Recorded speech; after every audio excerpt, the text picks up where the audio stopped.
Hello. How's it Hello. going today?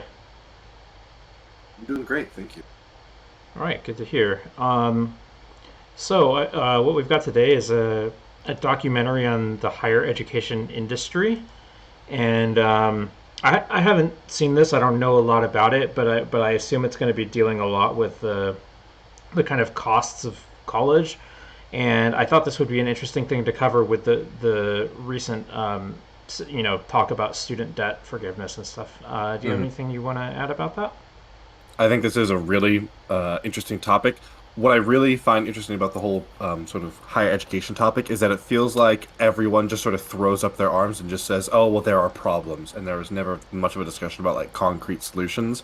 And I just feel like our discussions on this subject aren't very like advanced. They're not very good. They're really bad. Like it's usually just like, oh, college is such a waste of money when it really isn't. But then simultaneously a failure to acknowledge and find solutions for, the ballooning costs of college because it is absolutely, pretty ridiculous some of the costs and sort of how that functions. I've heard a lot of back and forth from people that are way smarter than me, trying to ask them, hey, what's the solution to this problem about, well, there's an administrative bloat. There's also a problem with a lack of price discrimination where it doesn't seem like students are willing to really shop down for school, so there's not an incentive for them to be pricing downwards.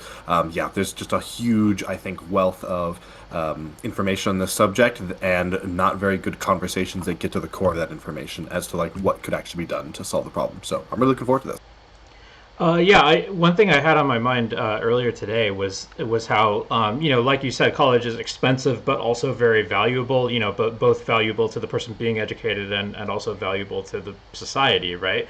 And it seems like there's this weird disparity between what happens in college versus what happens for like public education for younger kids, right? Which I don't think that's any less valuable. Like if you're teaching kindergartners how to read, that's something we absolutely need our society to do, and it makes a tremendous difference. A tremendous difference to those kids' future, and also to our society to just have people knowing how to read in general, right? And yet, the way that the incentive structure works is just completely different. It's just really strange, I think. Yeah. All right. You ready to go? Yep. Cool.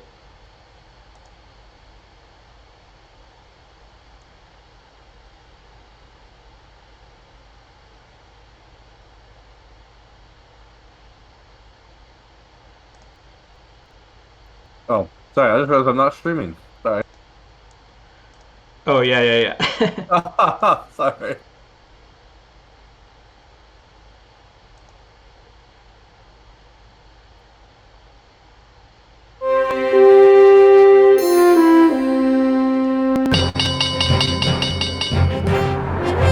Tonight on Frontline, It's education.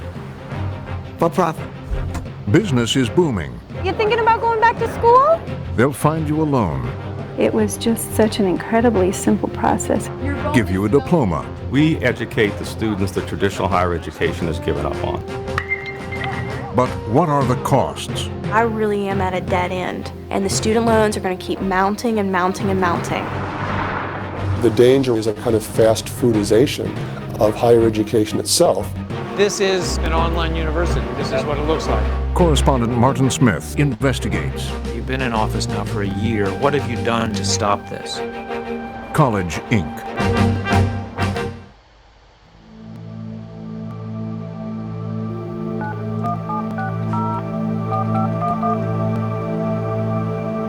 Hey, Willie, Michael, could you give me a call when you get a chance? Thanks.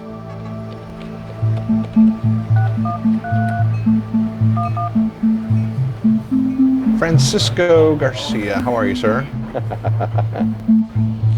What's the next step, Francisco or Bob, in your mind with Michael? Meet Michael Clifford. I didn't see the email confirmation from them. Did they confirm? He calls himself an educational entrepreneur. Dennis's read on it is that the regionals have just never had to deal with that before. From his headquarters in the Sleepy Beach community of Del Mar, California, Clifford is building an empire. Was it Mark Twain that said, "Don't let college get in the way of your education"?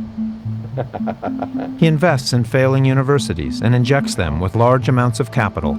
When they go public, he can make a bundle of money in the process. The regulatory environment has changed so much. One of his schools was involved in a major 2008 IPO on Wall Street, Grand Canyon University. You may never have heard of it, but today it's valued at $1.2 billion. Hello, it's Michael. A former musician who never attended college, Michael Clifford is an unlikely player in the rarefied world of academia. I was doing a lot of cocaine, drinking a lot, smoking a lot of pot from the music business and the club scene. Somebody introduced me to Jesus Christ by reading me the Bible, and it changed my life. I became a born-again Christian.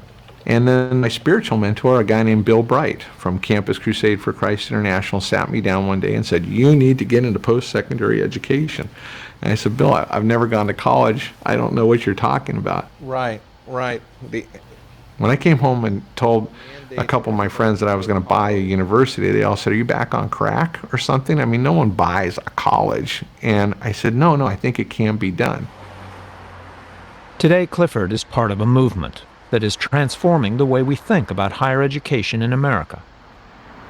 He and his investors have turned around a half dozen colleges that now enroll close to 40,000 students. There are people who would say, look, this guy Michael Clifford, he never went to college, he was a musician, he sort of drifted around, he had a born-again experience. Do you have the credibility? Do you have the bona fides to be determining the future of colleges around the country? No, I don't, but I'm doing it. And I think that's the great thing only in America. I mean, my new book is called How to Run a College by a Guy That Never Went to One. Clifford doesn't act alone. He attracts some of America's biggest investors, like former GE chairman Jack Welch. According to the Wall Street Journal, Welch invested $2 million in one of Clifford's schools. I invest in bonds and other things. Invest in all these widgets I invest in, private equity, or invest in a school. Hi, I'm Jack Welch. It's education, for profit. I like this investment more than anyone I got. Traditional colleges raise capital from wealthy alumni and other donations. Yeah. Clifford's for-profit schools sell shares to investors. I just think if everybody's going to fund... Clifford's latest turnaround project is a small nursing school in a Hispanic section of San Diego. We have probably invested in the neighborhood of $6 to $7 million in the school. It will get as big as we want it to get because the demand for bilingual nursing and other related healthcare programs is so great. Clifford took over Inter-American College in 2009. It's geared to serve Latinos, and he plans to open a string of campuses outside military bases. The students typically hold jobs by day and take classes well into the night to improve their job prospects. Typical student is they're adult students, so their average age might be in their early 30s. They're very career-oriented. Protein, carbohydrate. In the past, these students might have graduated high school and found a good job as a factory worker or a secretary. There was no need for more school. Can be synthesized de novo. But with the economy changing, they're coming back to school in record numbers. They represent a huge and growing market.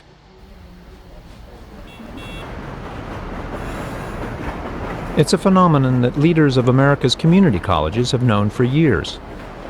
In an old industrial section of Queens, New York, the jobs are long gone and students are crowding classrooms. College is now fundamental. If you're going to work, to just simply work, to make it as an adult, you are going to need an education because the economy is about knowledge. But the demand is so great, community colleges can't keep up.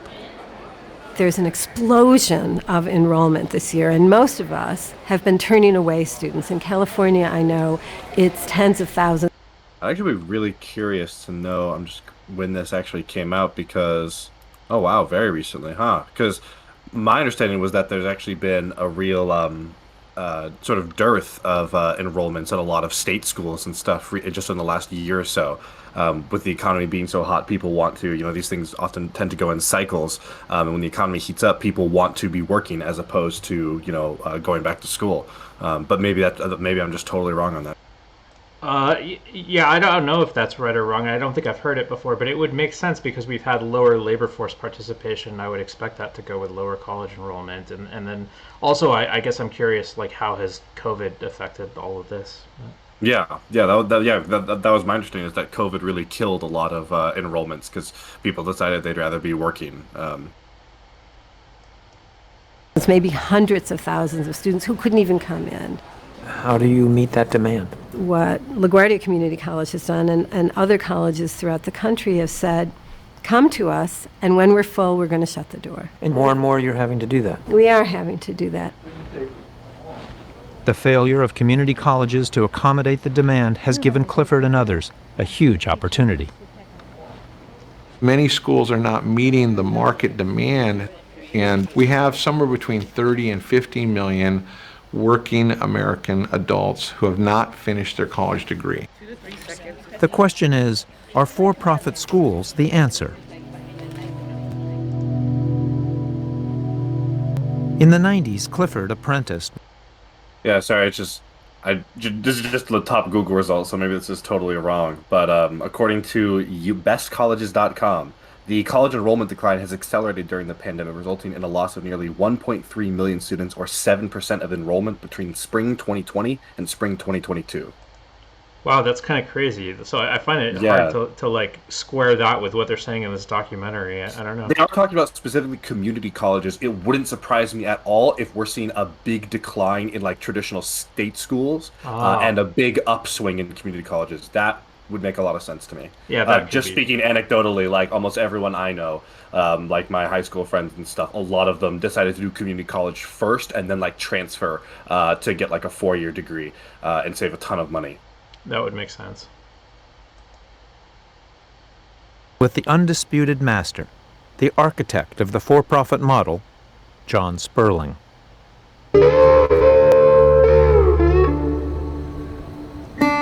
In 1976, Sperling, a Cambridge University educated humanities professor, turned his back on traditional academia and moved to Phoenix, Arizona. He believed he could mass-produce education and run his school more like a corporation than a university. Now his school is everywhere. The University of Phoenix. It's one of the largest universities in the world, enrolling close to 500,000 students. I just will be curious to see exactly what they do here, because my very layman, just surface level understanding that the University of Phoenix is very mired, shall we say, in controversy about whether or not it provides meaningful education.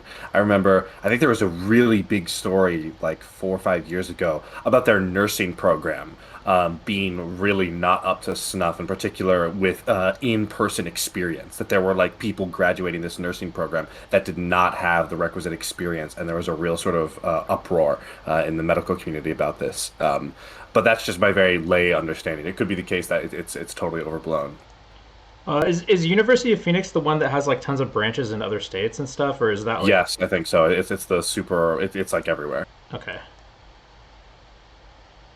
More than the entire University of California system and all the Ivy League schools combined.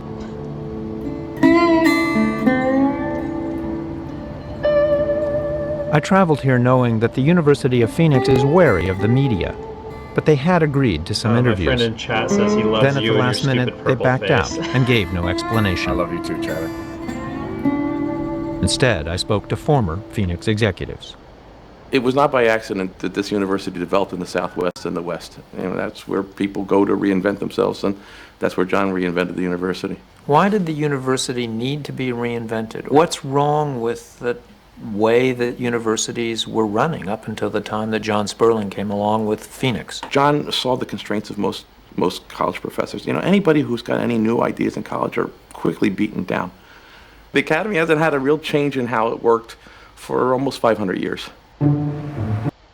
Okay. I have no idea if that's true, but that's setting off my major bullshit alarms. Like, really? 500 years? There's no shot. Like, dude, like in evidence-based medicine is like less than 40 years old. Like, I'm calling bullshit on that. Yeah, I don't know. it sounds completely implausible. Like 500 years ago, weren't they still working off the like medieval guild model or something like that? I don't know. Like, I guess maybe it's not even like the structure, which I guess is more plausible. I don't know. Yeah. I would be really surprised if you looked at the academia and the academic systems 500 years ago and looked into there and were like, yeah, you know, it's basically not that much of a change. Like, I don't know. Maybe that is the case, but that sounds like total bullshit. Well, I mean, you know what I think it is? I think it's marketing hype, right? It's like a guy who's invested in the industry saying like, oh, everybody else is doing it the old way. I think it's that kind of thing.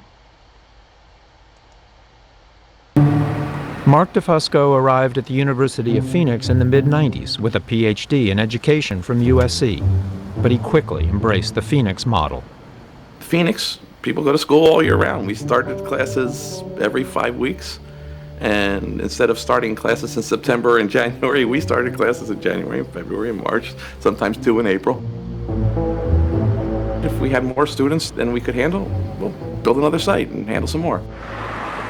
We built campuses by a freeway because we figured that's where the people were. So if you went by any major freeway in the Southwest, you're going to find a University of Phoenix campus. We put schools 20 minutes apart because that's about as far as somebody could drive at rush hour. To keep costs low, the University of Phoenix hired teachers on short-term contracts. They did away with tenure. I didn't have to worry about tenure. If they weren't getting to the outcomes I needed, I just wouldn't give them another contract. And where it takes the traditional university months or years to get a new course approved by faculty, at Phoenix, they could generate one in a matter of days.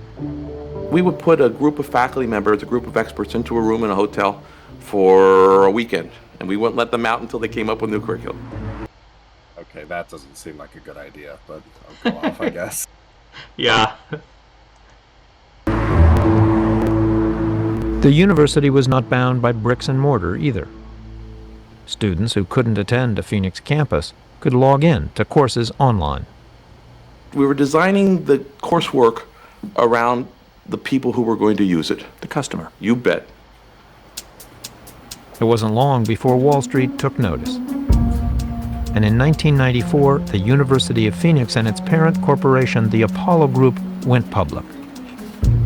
In an otherwise flat market, the stock took off. It was a very exciting time. For the first 15 quarters, we broke records in earnings every quarter. Apollo Group. This stock has done very We were filling in places that no one had ever filled in before. It was a change of an industry. And the early managers at Apollo did very, very well. What do you mean by very, very well? They did very, very well. I mean, ultimately, there's not college professors and college administrators in this country that did as well as Apollo administrators. I mean, how much could a college administrator for the University of Phoenix make? The sky was the limit. When I left Apollo, I shouldn't say this. He's vague posting. It's a free country. I understand, but it's posting and I won't say, but no. Well, in terms of how much you made, you did very well. We did very. I did better than I ever imagined. Today, Phoenix founder John Sperling is a billionaire, and many of his executives have reaped millions. With money like that to be made, the business model caught fire. It's been replicated across the industry. For-profits offer a range of degrees, but focus on career training in the growth sectors: nursing, business management, IT, and education. It's difficult to assess the quality of the degrees. Across all colleges, traditional or for-profit, there's no standard measure imposed on them. But we did talk to satisfied students. I love Grand Canyon and the community that it represents, and also the Christian background. This school is just perfect. Just night classes. I'm studying merchandise product development, and it is the coolest thing I've ever done in my life. I love it. But I was surprised to learn how expensive tuition at the for-profits is. 5 to 6 times the cost of a community college. and as much as twice a Holy four-year shit. state university. Really? So, did they say twice, even like a normal 4-year state school? The That coolest sounds thing I've crazy ever if done it's in my life. I love it. But I was surprised to learn how expensive tuition at the for-profits is. 5 to 6 times the cost of a community college, and as much as twice a four-year state university. Jeez. Although they're saying state university, so I'm assuming they're talking about in-state, like how much it costs for you to go in-state. There's no way it's double what it costs to go out of state. That would be ludicrous. Yeah, like those figures kind of raised my eyebrow for a different reason too, which is that I thought there was like a bigger disparity between community colleges versus state college. Or, like I know there was, back when I was going to college. Yeah, I don't know. Like 10 or 15 years ago. Yeah, I mean, I wouldn't want to just, go off of like my very limited personal experience, but I think it really varies, number one, if you're staying in state or not, and number two, the discrepancy between like the top state school in your state versus like the third or fourth. I think there's like a really big fall off depending upon where you're at. Yeah, that's true, and they did say as much as twice as state college. So Yeah, we need a graph, man. Come on, Frontline. Give me some pretty pictures. On Wall Street, they're a big hit. From a business perspective, it's a great story. You're serving a market that's been traditionally underserved. There is a need for more education, and it's a very profitable business. It generates Also, man, I'm just wondering, how does that work in terms of eligibility for like federal loans, like FISA and stuff like this? I'm super curious, or sorry, not FISA. Sorry, that's the NSA.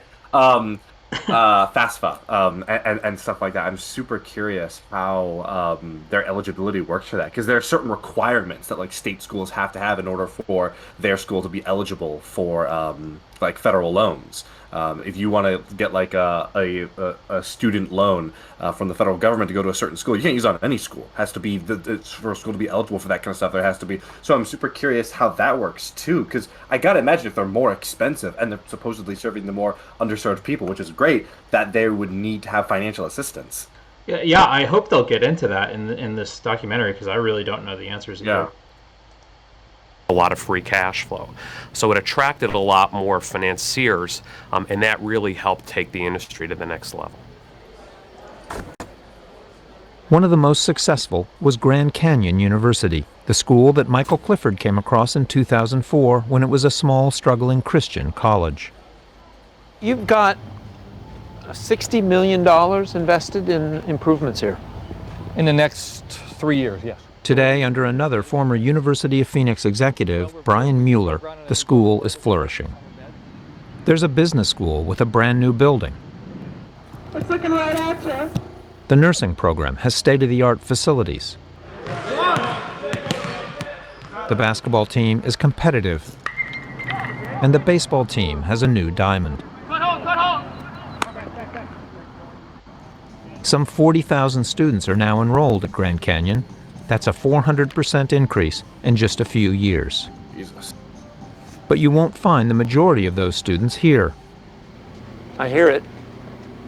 Instead, most of them are here. Oh, yeah.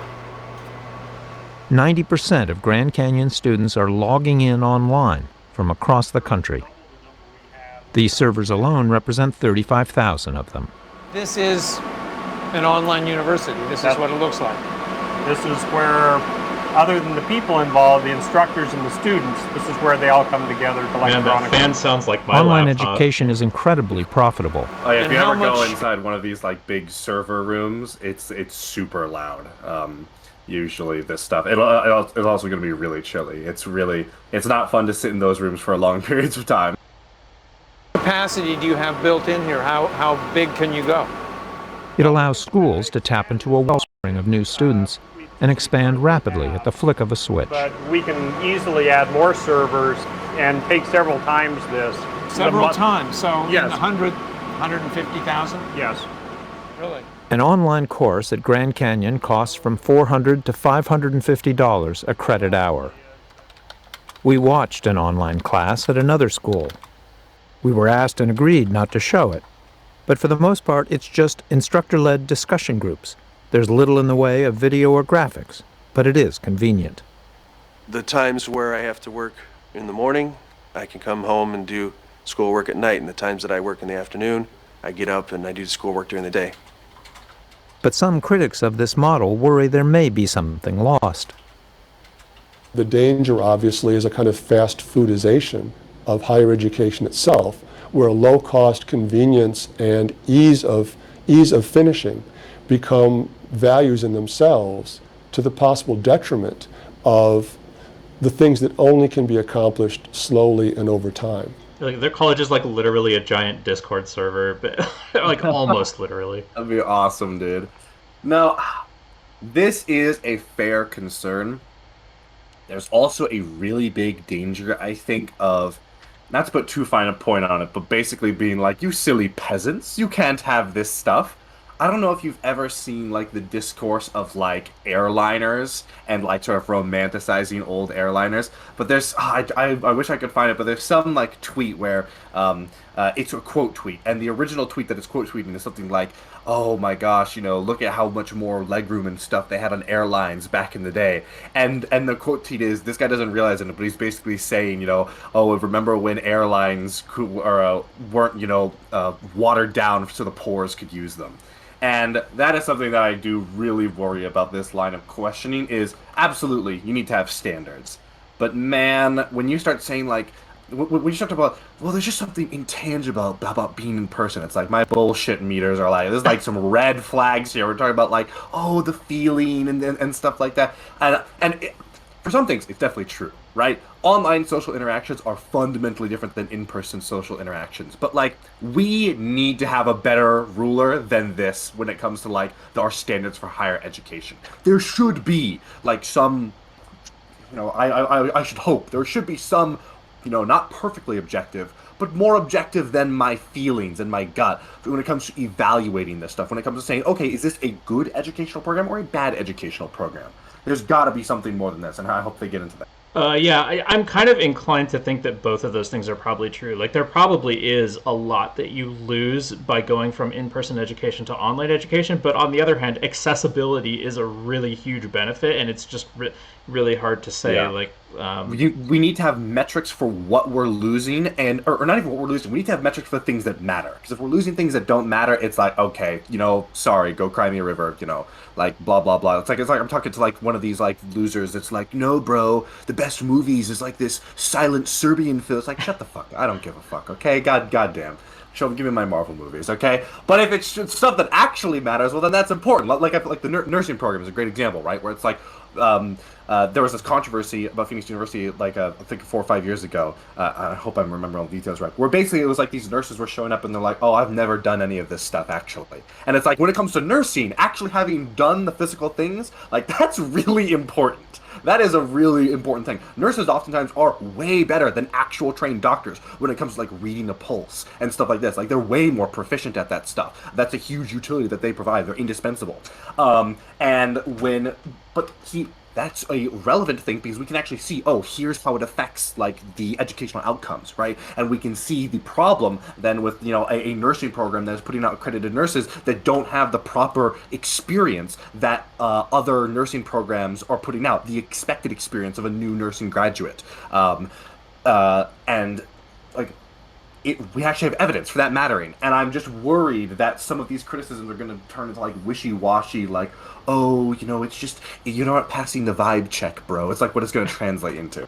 I used to do math tutoring. I used to work at a tutoring center, and I feel like some of what you're saying even applies there. Like I think the nursing case is more obvious, where like having a hands-on approach, like, you know, would. It's fairly obvious you don't want nurses who have only been in chat rooms about nursing and have never like done any of it in person, right? But even with math tutoring, I feel like, you know, there's certainly parts of it that you could replicate online, just like communicating back and forth with the tutor and getting your questions answered and that kind of stuff. But I think a lot of the benefit of it was actually just the fact that the physical presence of the tutoring center and the fact that these kids had like a quiet environment where they could like focus on their work and where they're surrounded by other people that are focusing on their work, and I think it actually makes a big difference in their like attention and mentality. I can't like prove it statistically, but anecdotally, I think it's Well, true. I think that's at least, and I don't know, maybe we're just gonna get a little mini echo chamber here, but from my understanding, the idea of having separate spaces is actually very well supported. Like workspaces are a service that are provided to people, and I think it's well known that like, and I mean, this is definitely true from my anecdotal experience as well. It's like, man, having your gaming computer and your work computer be the same thing, that's a dangerous road, man. That is, I mean, that shit will fuck you up, bigly. Yeah, so that is definitely one. We have to have. I'm hoping that in the criticisms of these universities, they're going to have the discussion is not going to be it's going to be more grounded. I would hope. I hope to God. Yeah, I hope so.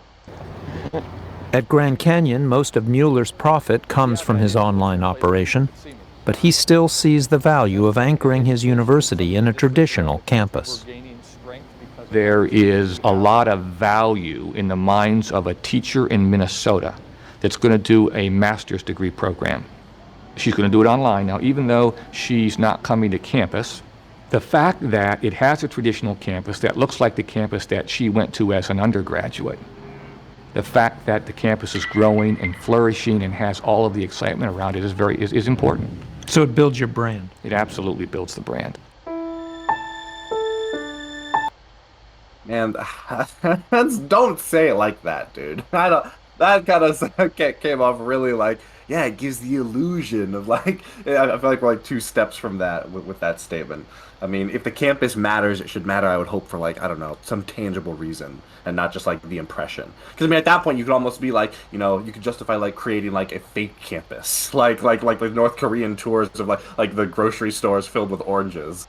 Yeah, that's the kind of thing, though, that I would expect to hear if he's talking to his investors rather than talking to prospective students. Yeah.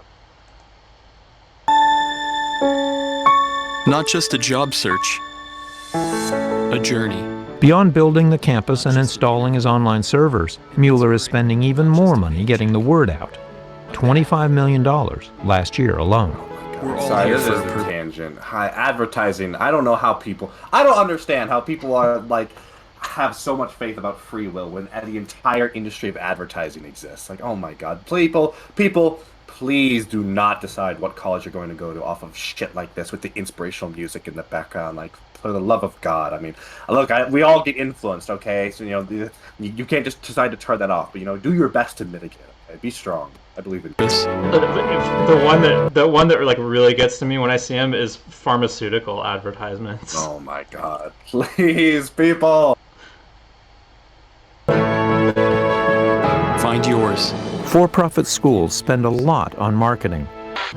Whatever your business card says, you're in the business of you. Their ad costs rival those of multinational brands. Which university revolutionized education in America? The granddaddy, University of Phoenix, spent $130 million on ads in 2008. Which university has the largest business school in the country? That's more than brands like Tide, Revlon, and FedEx. Why wait any longer? What they spend on sales and marketing can rival or exceed what they spend on teaching. I want to be the best dad. And if you take a look at for-profit colleges, the analysts will tell you that anywhere between 20 and 25% of the total revenue of the company is in sales and marketing. About a quarter. In most cases, the faculty are in the 10 to 20% range. Should that make us Can we pause for a uncomfortable? second? So this is actually reminding me of the Putin documentary where they were talking about how 10 to 13% of their economy is corruption. Yeah, I mean, the reality is that, if in the most literal sense, just because you're spending on advertising doesn't necessarily mean that the college is bad or anything like that. But god damn if it isn't a bad look, where it's like, oh man, that just rubs you the wrong way, even if really it shouldn't, right? I mean, of course, with theory it would be possible to have a huge marketing budget. If Harvard had a huge marketing budget tomorrow, that wouldn't suddenly, retroactively. But it certainly does speak volumes, I think, just like in the minds of people. Optically, not a good look here, Mark. Okay, not a good look. I don't know. Why would one be uncomfortable? Well, you're spending more on getting me to come to the school than you are on the service you're providing once I'm there. I understand. Well, is that right? When I go and buy perfume for my mom, the chemicals in the bottle and the bottle itself amount to about 50 cents. The advertising amounts to $5 or $6. But you're not selling perfume. What makes education so special? For-profits have to get people's attention, and they do a very good job of getting people's attention. Are you thinking about going back to school? Yes. Excellent. What are you thinking about going for? In addition to lots of advertising, the industry relies on an army of salespeople. I wish you the best of luck. Thanks a lot. Here, recruiters are working a job fair trying to convince job seekers to come back to school. You had said something about accounting. We have an MBA with an emphasis in accounting. We also have a master's in accountancy, which... The for-profits need to continually add students. It's just good. I don't know about anyone else, but this gives me the vibe. I don't know if there's any other people that have experience with this, but like the military recruiters at the job fairs, and yeah, I was thinking of that too. That always rubs me the wrong way. I mean, I don't know. I think people really overblow the military recruiters things. People will be like, people make jokes like, "Oh my God, Squid Game, people forced to kill for money." Meanwhile, the U.S. military, the reality is that military recruitment, the vast majority of jobs in the military aren't even combat arms. The vast majority of people that have roles that are combat arms don't even see active combat. You could very much go to the military, make a ton of money, and get a great start in life without ever feeling the need or pressure to, pick up arms and put yourself, necessarily in the way of danger. It's a volunteer force. I think it's really overblown. But it is still a bit of a thing where, man, the reality is it's really crazy that people at 17 and even 16 are making these important life decisions. That's just a crazy thing in general. I mean, set aside the military, any huge life important decisions are crazy there. I mean, Jesus Christ, people get married at 19. I'm sorry, but geez, what are you fucking thinking, guys? I mean, fuck's sake. But anyways, this gives off a similar vibe, and yeah, man, it is just, the hairs really just stand up on your arm when in this stuff. I just feel like it is not a good idea to make these really important, like ultimately, what this guy is saying to you shouldn't matter, right? It should not matter at all, right? You should be like, oh, you're a spokesman for the... I'm just going to ignore everything you say, right? Maybe I'll go look into the things you said. Ultimately, I'm going to be using you like Wikipedia. I'm not going to trust anything less than Wikipedia. I'm going to use you like I don't know, like one of those other like Wikipedias that are like really scuffed, like Conservapedia or like Rational Wiki or like Encyclopedia Germanica. It's like, I'm going to go there just to get an idea of what are people saying, and then I'm going to go verify on my own. And it's just, I don't know, it really ups the uncomfortability level, I feel like, when you see the fact that, they're putting money into this because it works, and people really, I don't think, should be making these hugely important life decisions based off of the word of, these salesmen. I mean, yeah, it's rough. It's a rough one. I think the case for it, if I had to do the devil's advocate case for it, it's similar to just the case for advertising in general, which is like in the best case, and advertising can let you know about a product that you like didn't know it existed, and like so I think a good example would be like movie trailers or something. Like it lets you know that a new movie's coming out and maybe you want to see it. I think that's like the best case scenario for advertising, and maybe this guy lets you know about some educational options that you didn't have or something. Yeah. But I think to be fair, I think getting the word out, that's totally fair, and just offering features, being like, hey, our college has a really good, XY program. That stuff can, or very renowned, right? But you need to be doing verification on your own. Like, God, I really hope these people are not, well, I mean, I'm sure there's some amount of people out there. I really hope people try not to make decisions about what college to go to just based off of, a jobs fair where all these people working for these colleges are, saying, oh, you should come to, like, it's just not a good idea.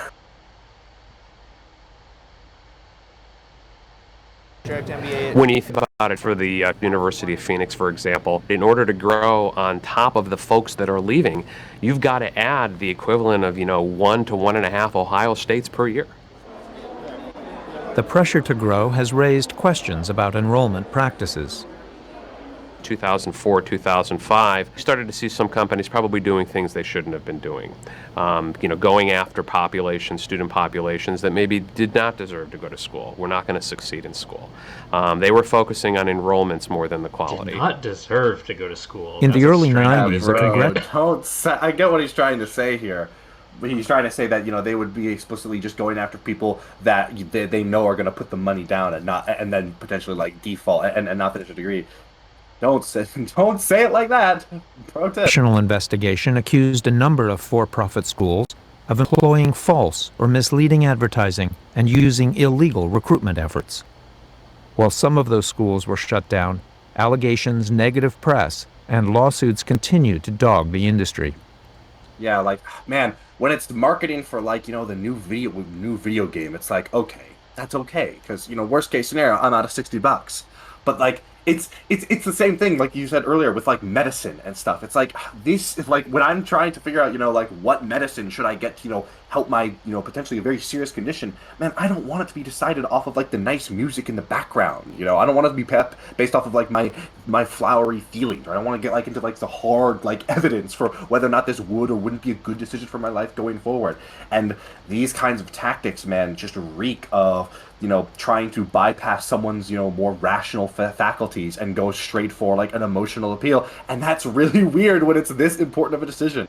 Yeah, so like 1 year ago, I was working in the advertising industry, and I totally agree with everything you said. Like I was working as a copywriter, and my job all day was like basically writing people's Amazon listings. And like in some cases it's fine. Like if you're trying to sell a teddy bear, like yeah, I'll fucking describe your teddy bear in an appealing Especially way. Especially because in those, what you're getting out like is an emotional thing. So it's like if I see like here's a great example, new Avatar movie, I'm gonna be in that fucking seat.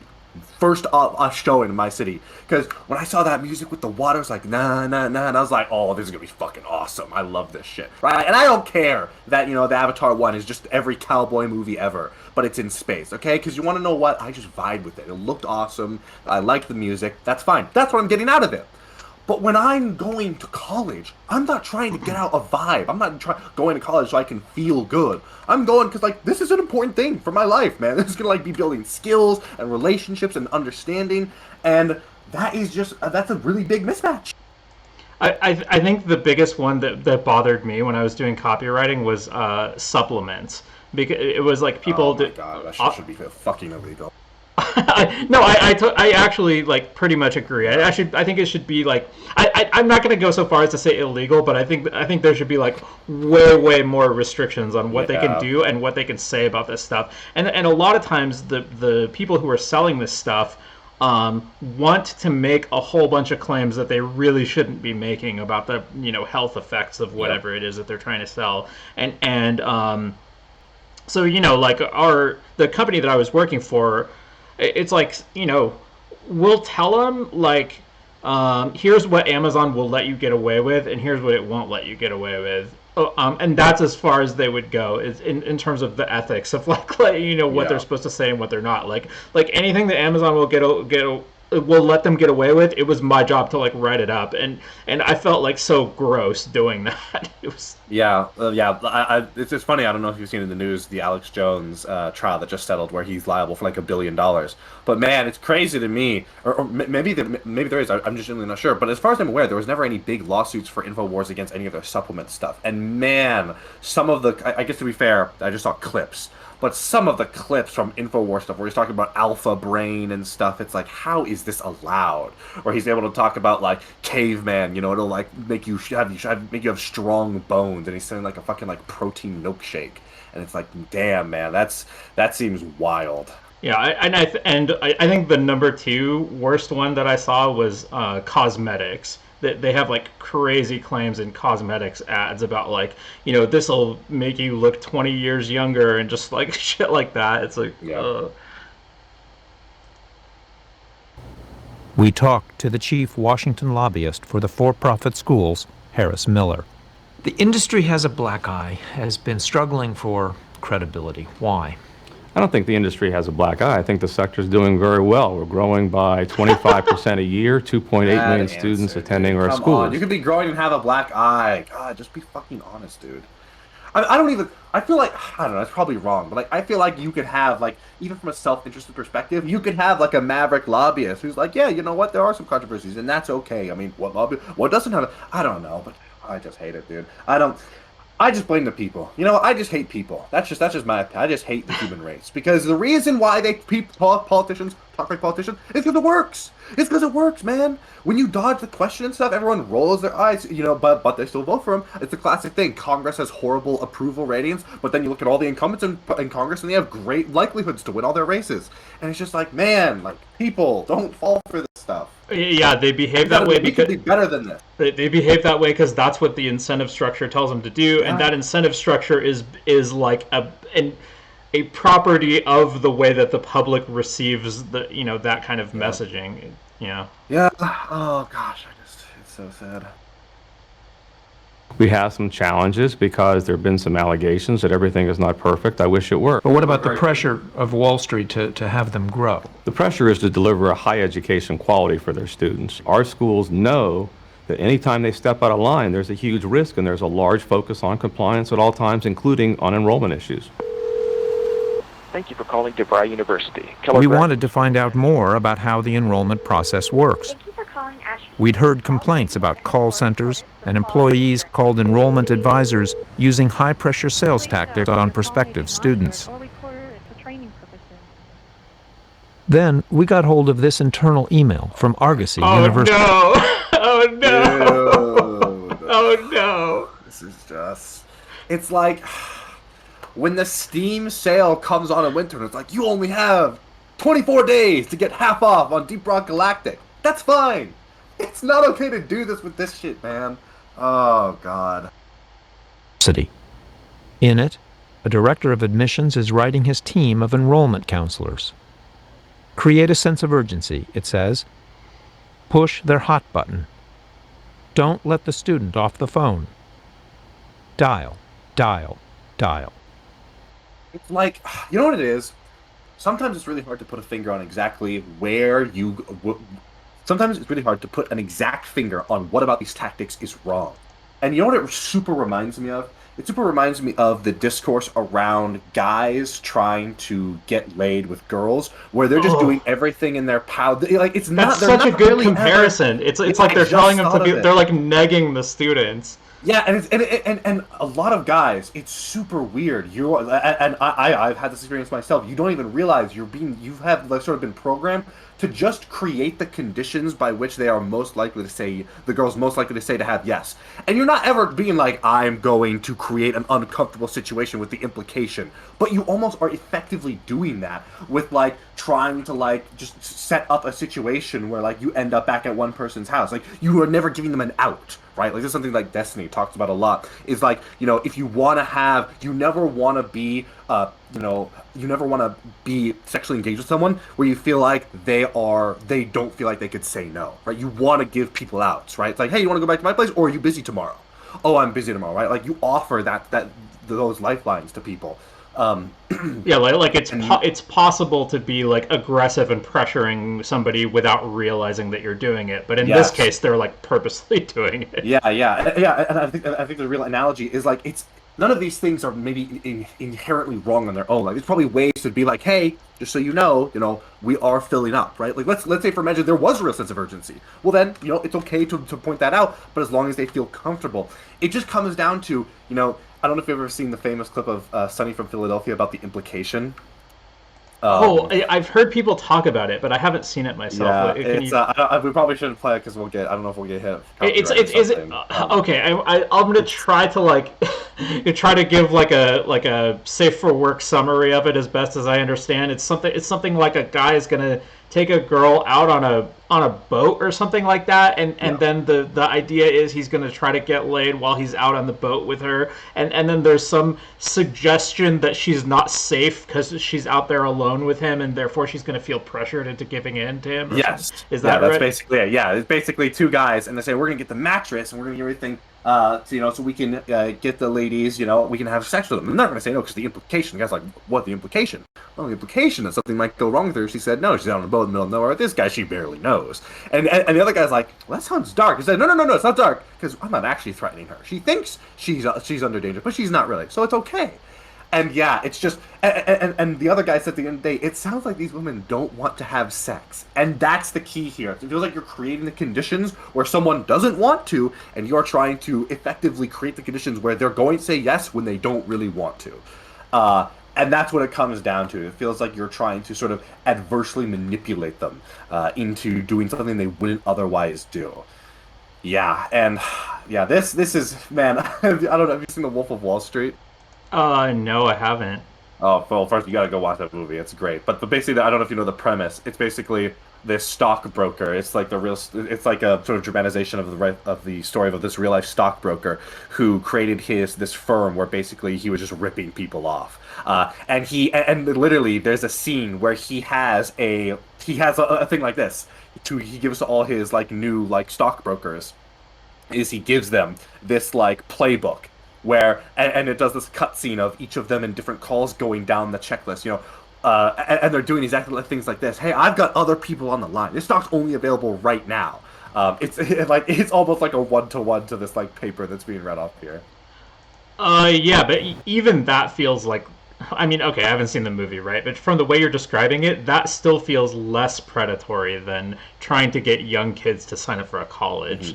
Yeah, I think it's been a while since I've seen the movie, but I think the real predatory stuff that comes in is where they're like getting these people to come in on stocks that they actually own in the background and know are going to fail. So it's fucked for all sorts of other reasons. But it's just funny. If anyone's seen the movie Wolf of Wall Street, I think this feels very familiar.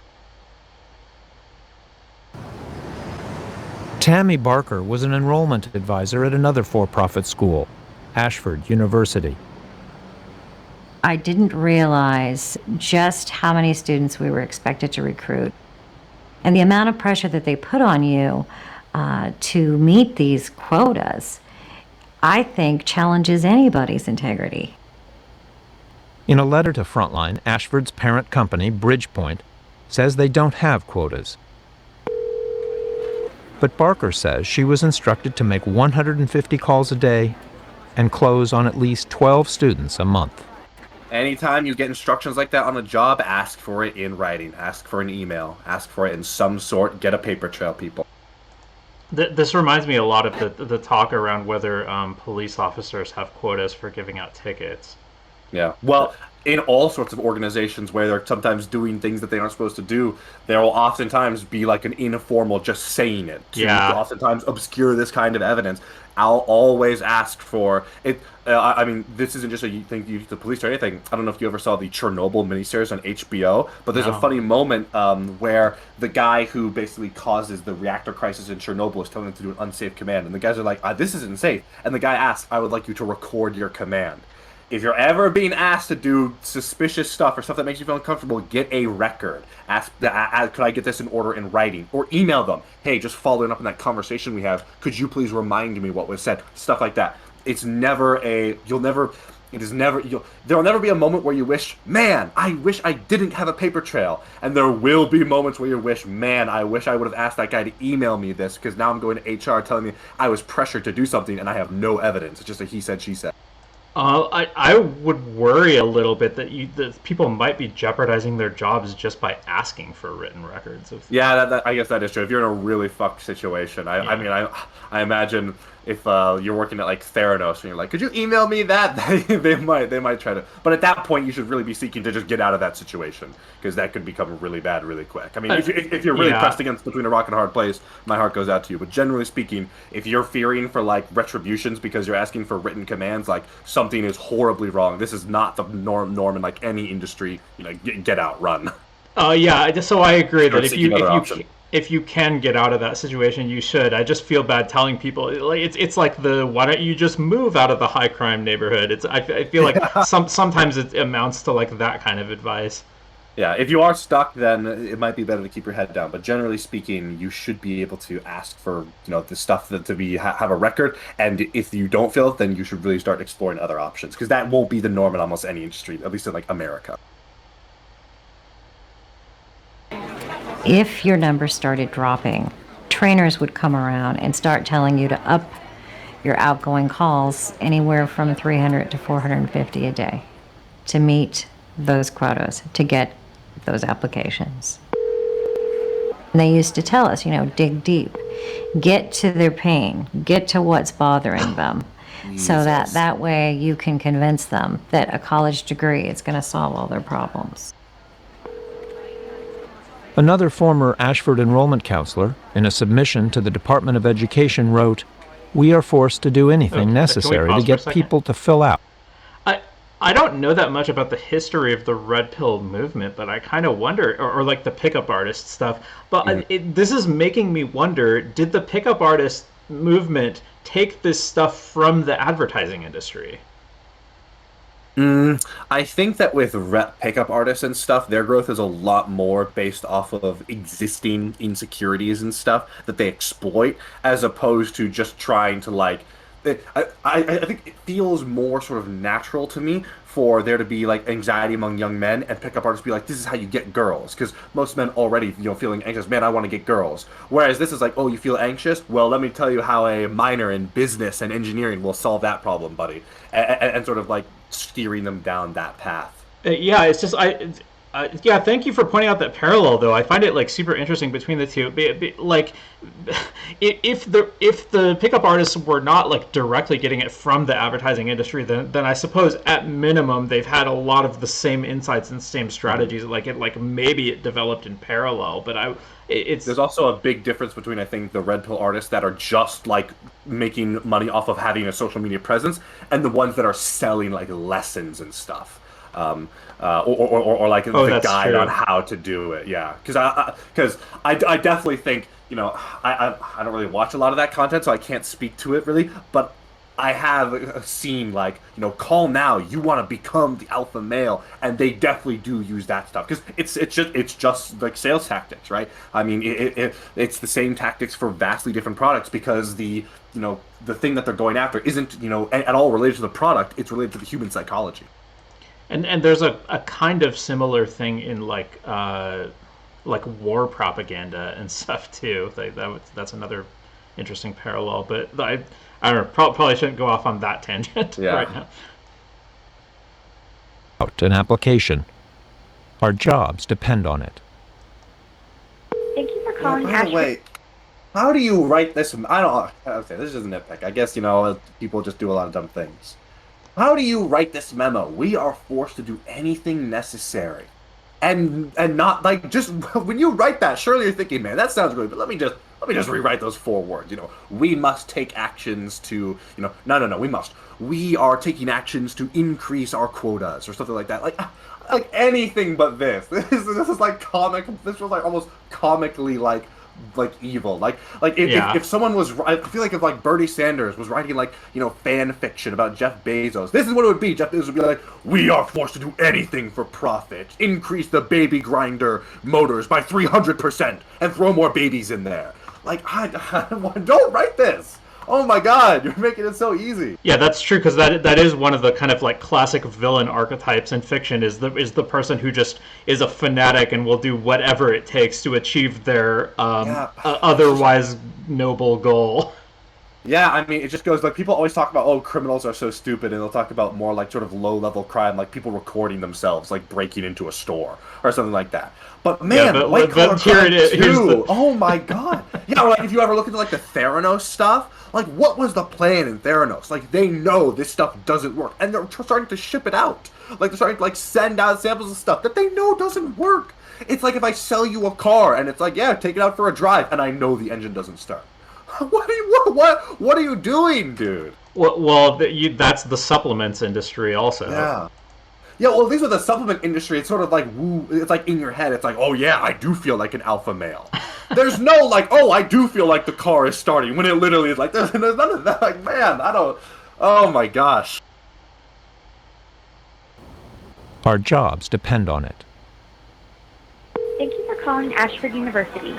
Bridgepoint says Ashford has zero tolerance for unethical behavior. The focus is to start. That's not true of anyone. There's nobody that has zero tolerance. Whether they're academically ready, whether they're financially ready, they need to start class. Ray Campbell worked as a financial aid advisor at the University of Phoenix.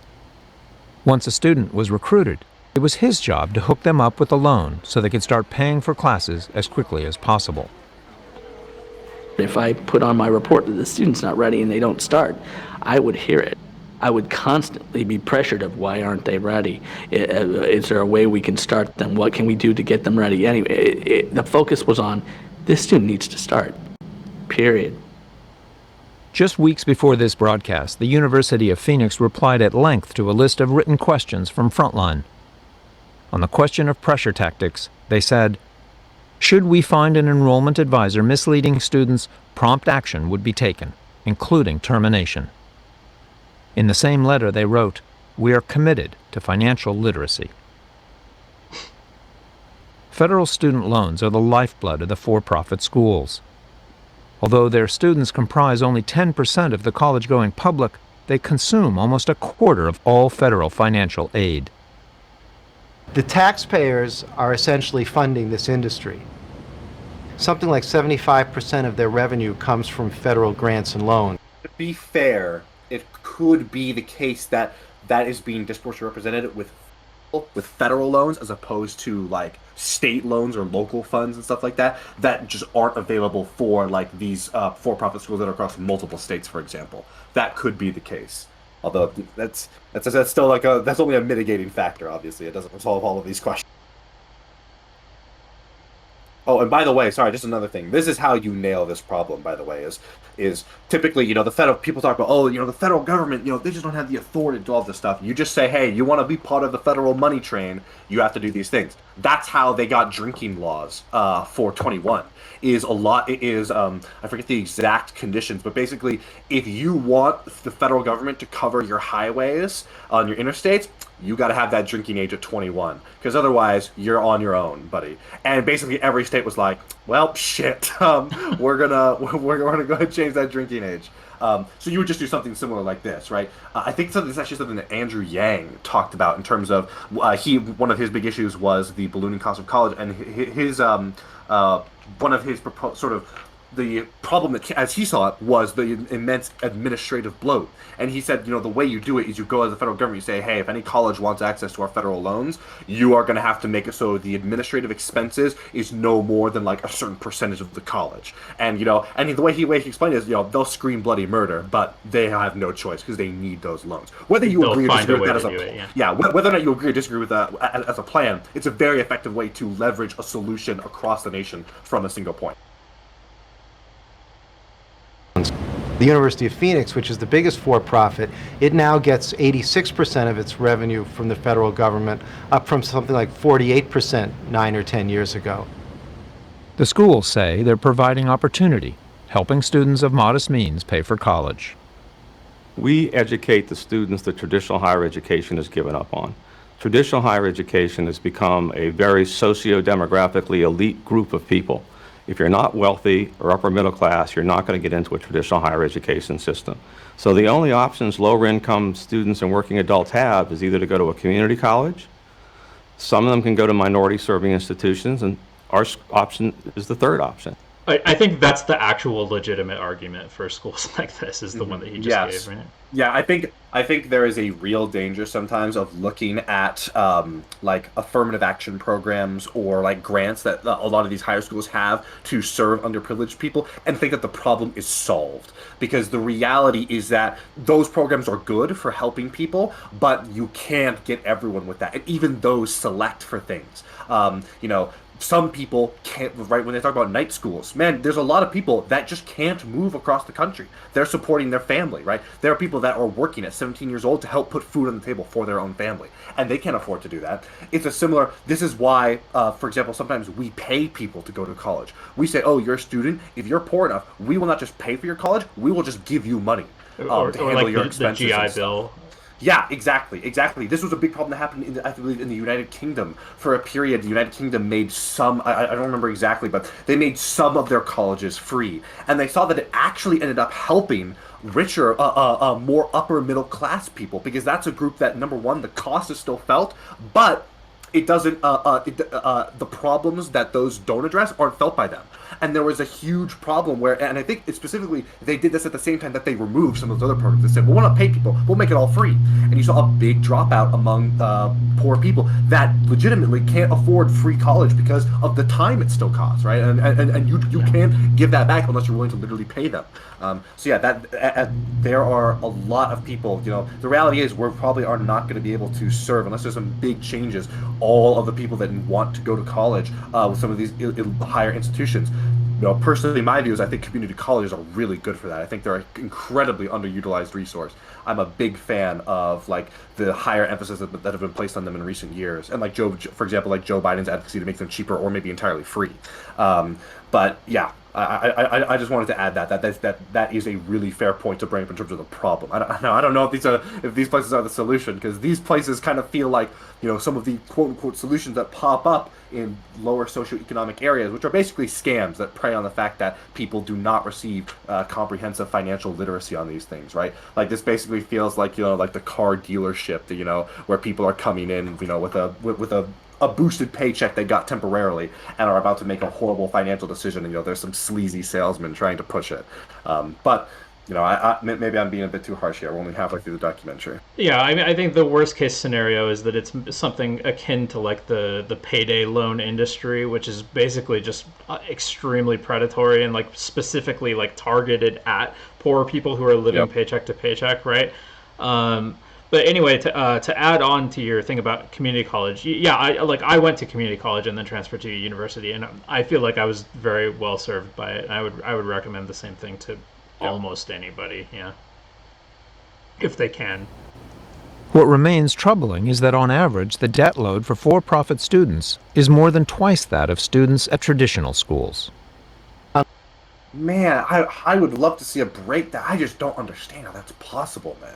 Like, where are these expenses coming from? I don't know if you've ever seen like some of those viral images of like the itemized medical bill, and it's like, what the fuck is this?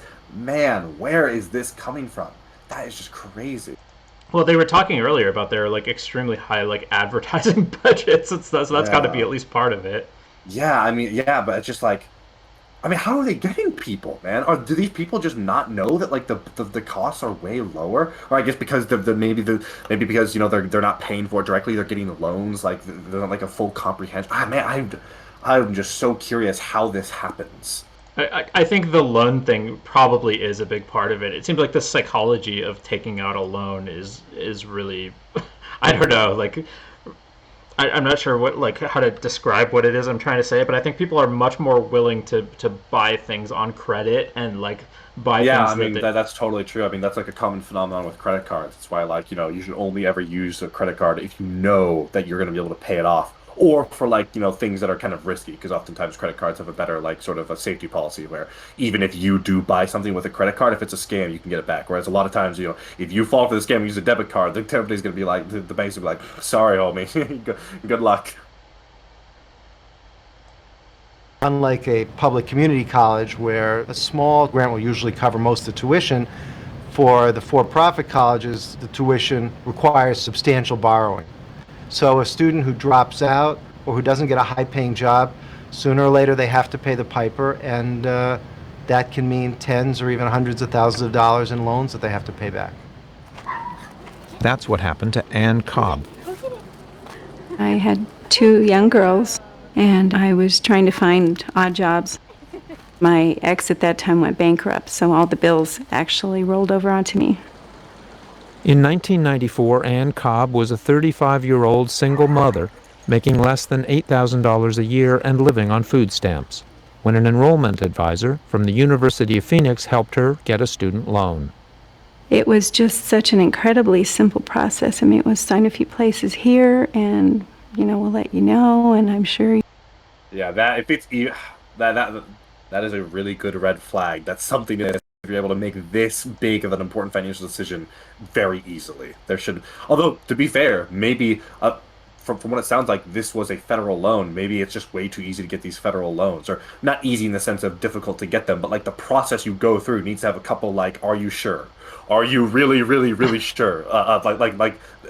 Not barriers to literally getting it, but just like ascertaining that you are like very serious about this.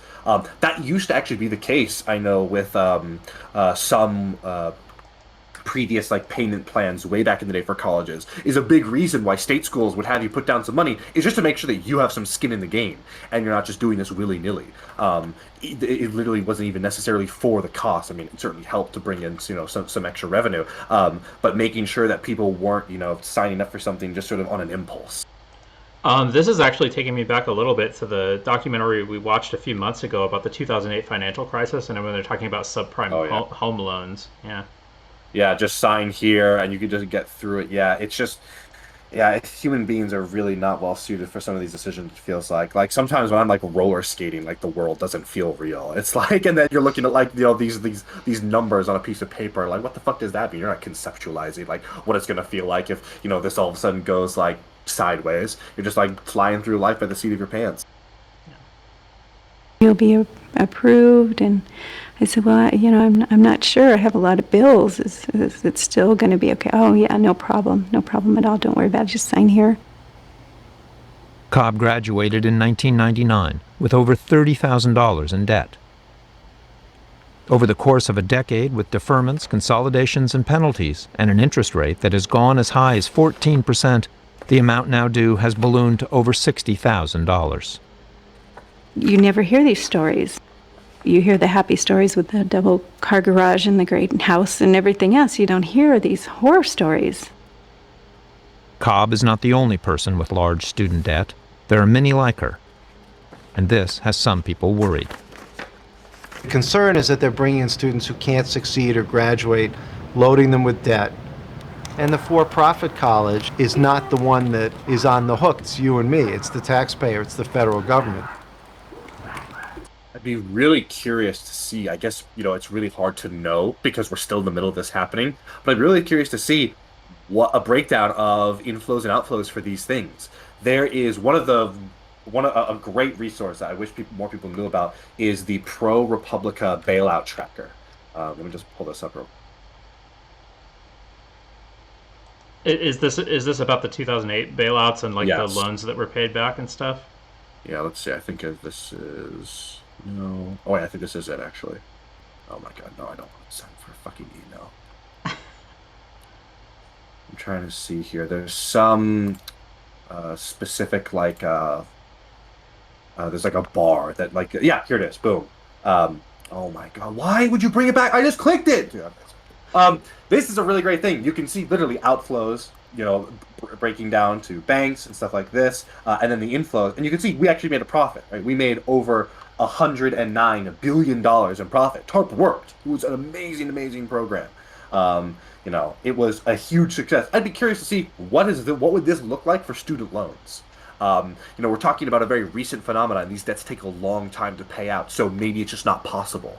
But I would be really curious to see how much of these are getting paid out versus how much aren't, because I think that could be a great sign that something's going really wrong here if we're having massive deficiencies. Not because like, they're not giving us our money, but a loan is supposed to be paid off. If a loan is defaulting on a loan, something wrong has happened, right? It doesn't have to be like, we want our money. Like, that person should not have gotten that loan. And if there is a significant default, that means there's a huge number of people that are getting loans that they should not get. And that represents a problem, whether they're being misled, or they're just not, these degrees just aren't worth it. Whatever the problem is, that demands investigation. So I'd be really curious to see that.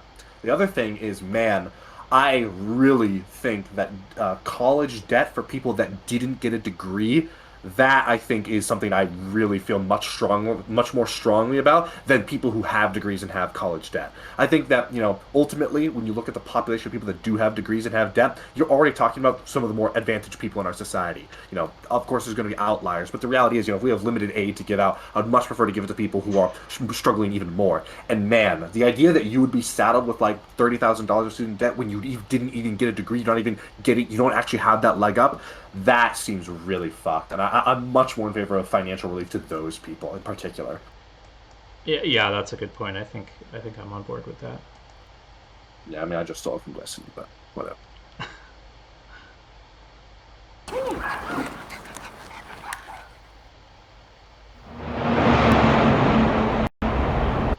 I know you're worried about the complexity of it, but a plan to split the baby makes a lot of sense to me. Michael Clifford is always in search of his next big deal. He'll never get an opportunity like this anywhere in the rest of his life, period. We're on our way to a meeting for his latest potential acquisition. Well, I'm going to push Gary hard today.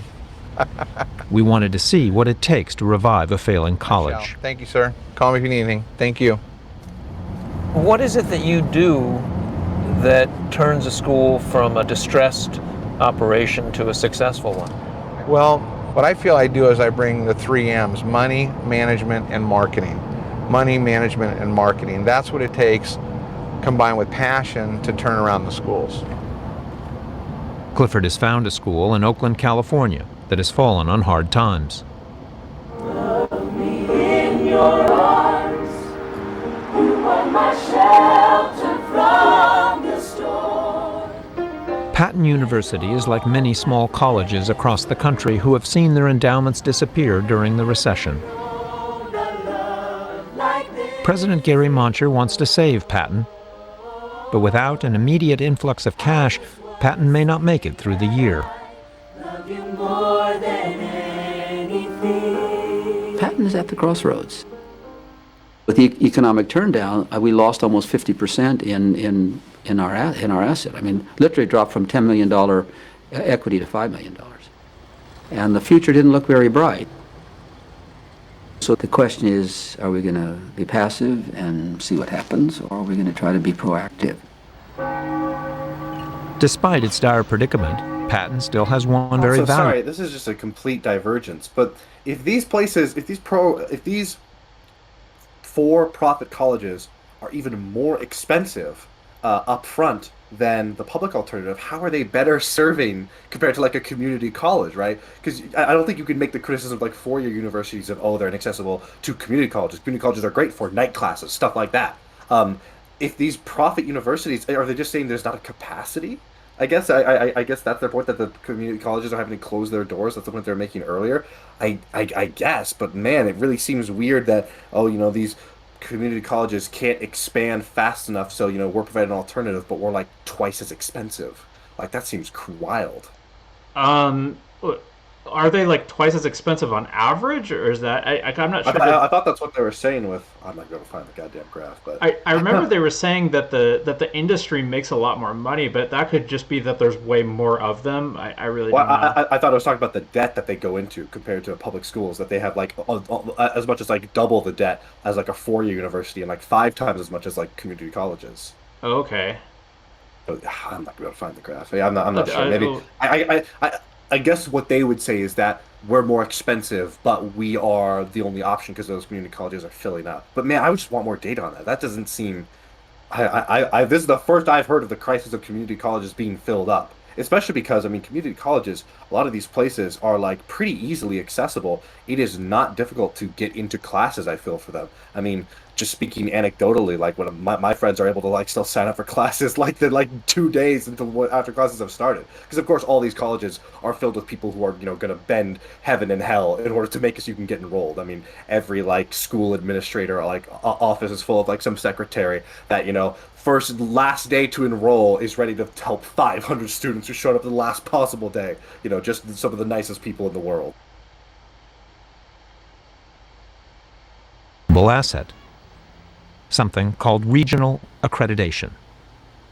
For the most part, a regionally accredited school is considered a higher quality school. Like the Harvard, Harvard is regionally accredited, but so is DeVry, so is University of Phoenix. Same type of accreditation that the Ivy League schools have.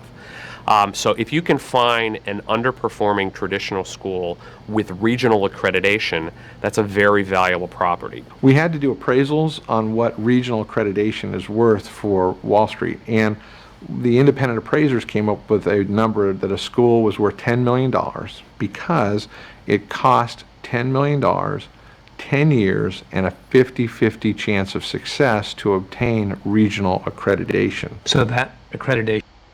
Man, that kind of sounds like some art appraisal bullshit, I'm not going to lie. Like, maybe there's more of the finances, but that seems really hard. Because the question is, how often are employers looking up a school based off their accreditation versus just the word of mouth reputation?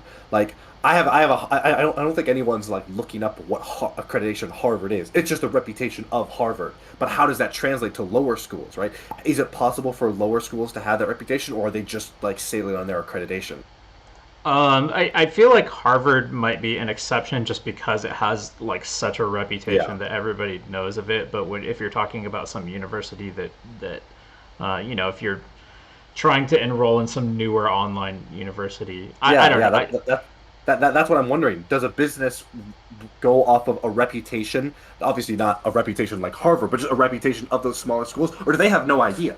I mean, and of course, there's also this whole dialogue about how, really it's your references inside the industry. That's the thing. You get your college, you trade in your college diploma to get your first reference, and then that is oftentimes what makes or breaks you, or that's the argument, how it goes. And I mean, certainly in like the tech world, for example, oftentimes it'll just be certification.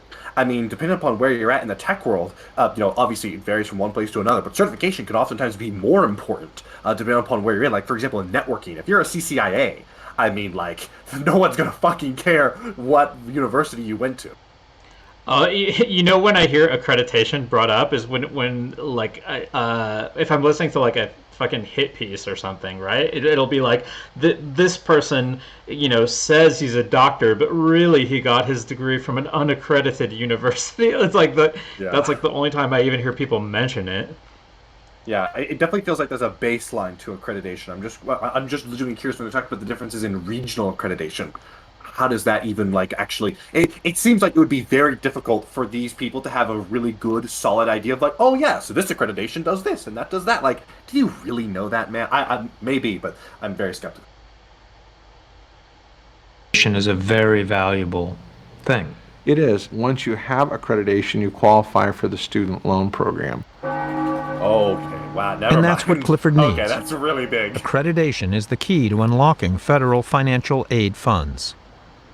I heard about Patton University from one of the regional accrediting executives who said, we really like this school. We're very concerned about its future financially. Would you go talk to him, Michael? And I kept looking at Patton going, well, what can I do with the school? I kept working on it. And then it hit me like a ton of bricks that it was the perfect fit for the Dream Center. Dream Center is a non-profit Christian mission associated with the Angelus Temple, a megachurch near downtown LA.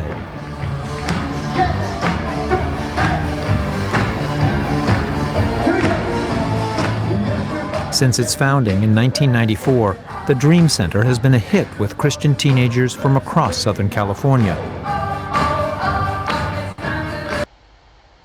So just the juxtaposing of like the hip Christian center, all these young guys dancing on stage, and then the crowd just full of presumably parents, or I don't know, maybe the administrators just watching. Yeah, just bored middle-aged people. Yeah. Oh man, megachurches, are a whole other thing. I also think the philosophy of whether or not religion should be interesting is super cool, because there's a lot of, I don't know if I would say a lot, there is a contingent that say, man, religion shouldn't be fun. That cheapens it. You should be going to God because they realize you understand that it's good, right? It shouldn't be the case that church is fun because that means you're not going to it because it's important. You don't truly believe. And there's even deeper levels, right? Like this sort of gets into more like the philosophies of monks, where it's like, yeah, it shouldn't be enjoyable. It should be unenjoyable, because then I know you're doing it because you truly understand and believe in this thing. Yeah, sorry, that's a whole tangent we can't really go down now, but. Yeah, we could also talk about how heaven and hell are like pressure tactics, like they're negging the church goers. Yeah, there's also a whole thing where it's like, oh, I don't want to, murder someone because I would go to hell, and it's like, damn, that's kind of a self-report, dude. Like, I don't want to murder people because it feels like that'd be a really evil thing to do, not because it's necessarily punishment. Like, yeah, anyways. Yeah, well, I think people who say that have just spent their whole lives living in religion and being told that that's why you don't murder people, and they're just repeating that answer. I don't think they really would murder somebody, but there's just a whole bunch. I think there is also some kind of truth where it's like, I don't know if you've ever seen a comic where it's like pressure tactics, where you're like talking to a 5-year-old. There's a man always watching. If you do bad things, he'll send you to eternal damnation. The kid's crying like, what? Like, damn, that's kind of weird. If that was any other thing but religion, we would be like, wow, that's really abusive. But I don't know. Problem is that, like all issues, the people who criticize the cringe parts of religion are just as cringe themselves when they go about it. So, it's the story's old as time.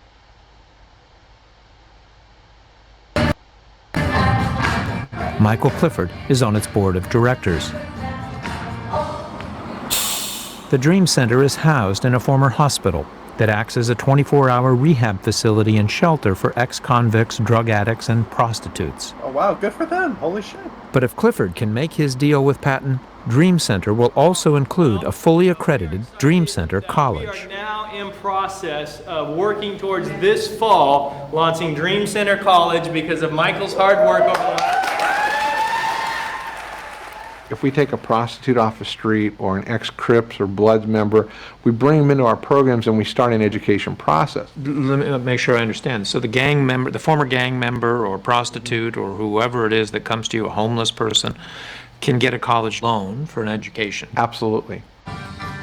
And it's not just the people in the shelter that Clifford's interested in, it's the social workers too. We did a lot of market research, and we believe that there's a gigantic market for us in Los Angeles of the 19 to 25-year-old who would like to get a degree but would like to help people hands-on. So you're going to be able to connect both the people that are providing the social workers with a loan and get them on a degree path at this Dream Center University, and you're going to be able to take some of their clients, the former gang members and prostitutes, and get them a college loan. Exactly. Hey, there he is. Hey, Mike. Yeah, that sounds amazing. In the Dream Center conference room, I sat in on a meeting with Clifford and Patton's president as they tried to work out the final details of their deal. What are the big barriers to the deal? Let's put the turds on the table, or however you say. Here's kind of like, if I can simplify it, Michael, and I like the fact you get right to the bottom line. I can't think of a more exciting opportunity for Patton to be involved in this work. We just need to move on in some way that makes sense to you. Absolutely. Well, it always takes more money and longer time. I mean, if we think it's going to cost $2 million, it's going to cost $5 million. If we think it's going to be in 2 years, it's going to be 5 years. It always is that way, you know. It's an unusual deal in one respect. Clifford wants to keep Patton and Dream Center non-profit. Because I think it's $2 or $3 million in the first 12 months is what I'm hearing. But Clifford's negotiated it so that if he can't find enough charitable donors, he can bring in investors and take Dream Center College for profit. You know, because we can always go raise capital for a for-profit strategic alliance between the two. I don't really understand how it all works with investors coming in, and why would investors invest in this and not the Apollo Group, and it's a startup company, and what's the payback? In reality, this is a $3 to $7 million project. I mean, I'm very thankful that Patton has the opportunity that it has at this time, but I'm very concerned about education as a business for profit, and that's simply speaking to a personal bias. So we need to make sure, though, the issues on financial aid and all that are buttoned down. Clifford would like to get this deal done soon. What's happening is the current regulatory environment is very different than it was 1 year ago. He's worried that the political winds in Washington are shifting. You cannot assume that the DOE or the regional accrediting bodies are going to act like they did a year ago. It's extremely hostile out there toward changes. You know, we just don't want any blow-ups. Thank you, Mr. Chairman, and thank you very much for holding this hearing. Last fall, for the first time in 8 years, the House Committee on Education held a hearing about the for-profit schools. It seems to me the student's a bit of a pawn here. With $20 billion of federal student loans and grants funneled to the industry each year, Congress is considering stepping up its oversight. I'm asking what happens to the student out there. They're hearing troubling stories about some of the schools' aggressive recruitment practices. In which recruiters at two separate proprietary schools help prospective students obtain invalid high school diplomas. We went to talk to President Obama's new Secretary of Education, Arnie Duncan, to get his take on wait a minute. If we're talking about President Obama, then this did not come out in 2022. I mean, unless there may be. Oh yeah, no. So it says here aired in 2010. I was gonna say maybe they're speaking to like the former, but okay, this was aired in 2010. Okay, that's interesting. I didn't catch that. I just saw that the YouTube video was from 2022. Yeah. And Okay. There we go. Okay. Then that might explain sort of. I'd be interested to see if they have a follow up then. So that would also explain the discrepancy that you were pointing out right Yeah. at the beginning of the like rising or falling numbers, and like why they haven't mentioned COVID at all, and yeah. For profits. I don't think there's anything inherently wrong with a for-profit educating students, where they are providing them with a great education, where they're being honest about it, where there's value for the investment. Wow, dude, damn, that's crazy. I don't see any problem in a situation where everything's good. Like Like, damn, dude. I don't see a problem if we do it right and they're getting a good value and everything's good. Like, well, oh my gosh, I hate this way people Long talk about term, this you so want much. to see those players, do well. But where there is high pressure tactics, where there are deceptive tactics, where there is dishonesty, we have to challenge that in a very serious way. The government has been involved in a number of lawsuits in recent years. One of the biggest was against the University of Phoenix and dealt with a rule concerning something called incentivized compensation. It stipulates that schools cannot pay enrollment counselors based solely on the number of students they recruit. The concern is that they're bringing in students who can't succeed or graduate just so the recruiter can make more money. If you're paid based on how many people you enroll, you'll enroll pretty much anybody. With no admission of wrongdoing, Phoenix avoided a trial last year by settling out of court with the government and two whistleblowers for $67 million. That's got to be like a A drop in number the of bucket. former students from other schools are also filing suits. I believed a lot of lies that were told to me, and it wasn't until after the fact that I'm finding out it was anything but the truth. Sherry Hafferkamp was looking to get a master's degree in psychology when she talked to an enrollment counselor at Argosy University in North Dallas, Texas. The guy I talked to was personable. He seemed like he really wanted to get to know me. We had a really good conversation, and then he said, instead of applying for the master's program, go ahead and apply for the doctorate program. They've got 2 spots available. So you better apply right now. And so I was thinking, heck yeah, I'm going to hurry and apply. Just the thought of, oh my goodness, I could be a doctor. Oh man, yeah, doctorate programs famously just packed to the brim. I mean, definitely like, giant, 100 classroom lectures in, the undergrad and graduate programs. I mean, maybe I guess at Harvard that could be the case, but in my experience and from my knowledge, like these are usually much smaller, much smaller. Yeah, but here you can see the thought process in action and the way that the pressure tactics work. It's just she was told there's only 2 spots left, and yeah. First day you show up, like half the classroom seats empty. In psychology, that would be great. I went ahead and I applied. According to Hafferkamp, Argosy told her that the degree was going to be accredited by the American Psychological Association.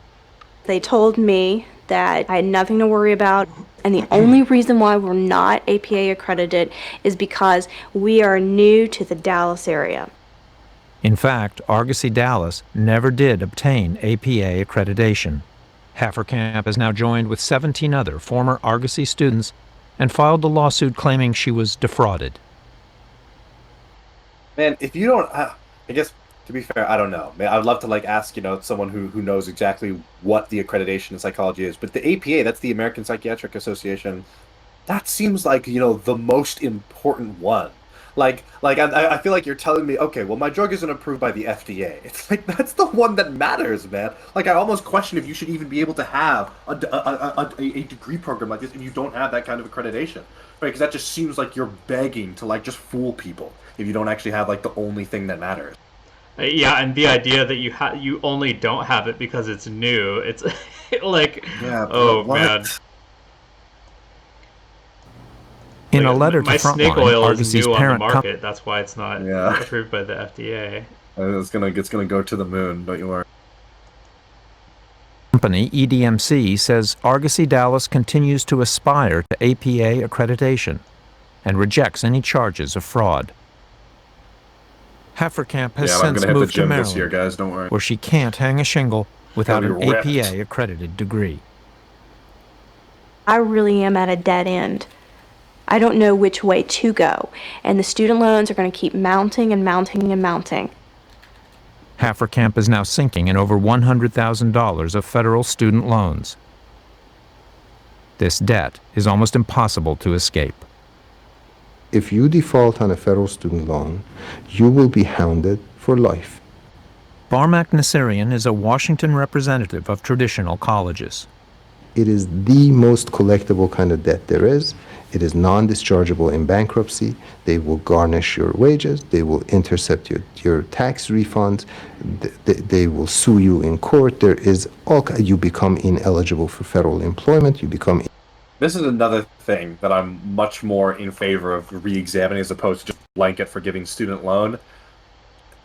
Bankruptcy in loans serves an important function in the economy to make sure that people don't just get like giga-fucked for their entire lives. And it's also like an important release valve as well. And it makes sure also that you can't just be hounding out loans that you know people can't or aren't be able to pay back and in order to just reap rewards, just because if you fuck around like that, the person can declare bankruptcy and sometimes get out a lot of that debt.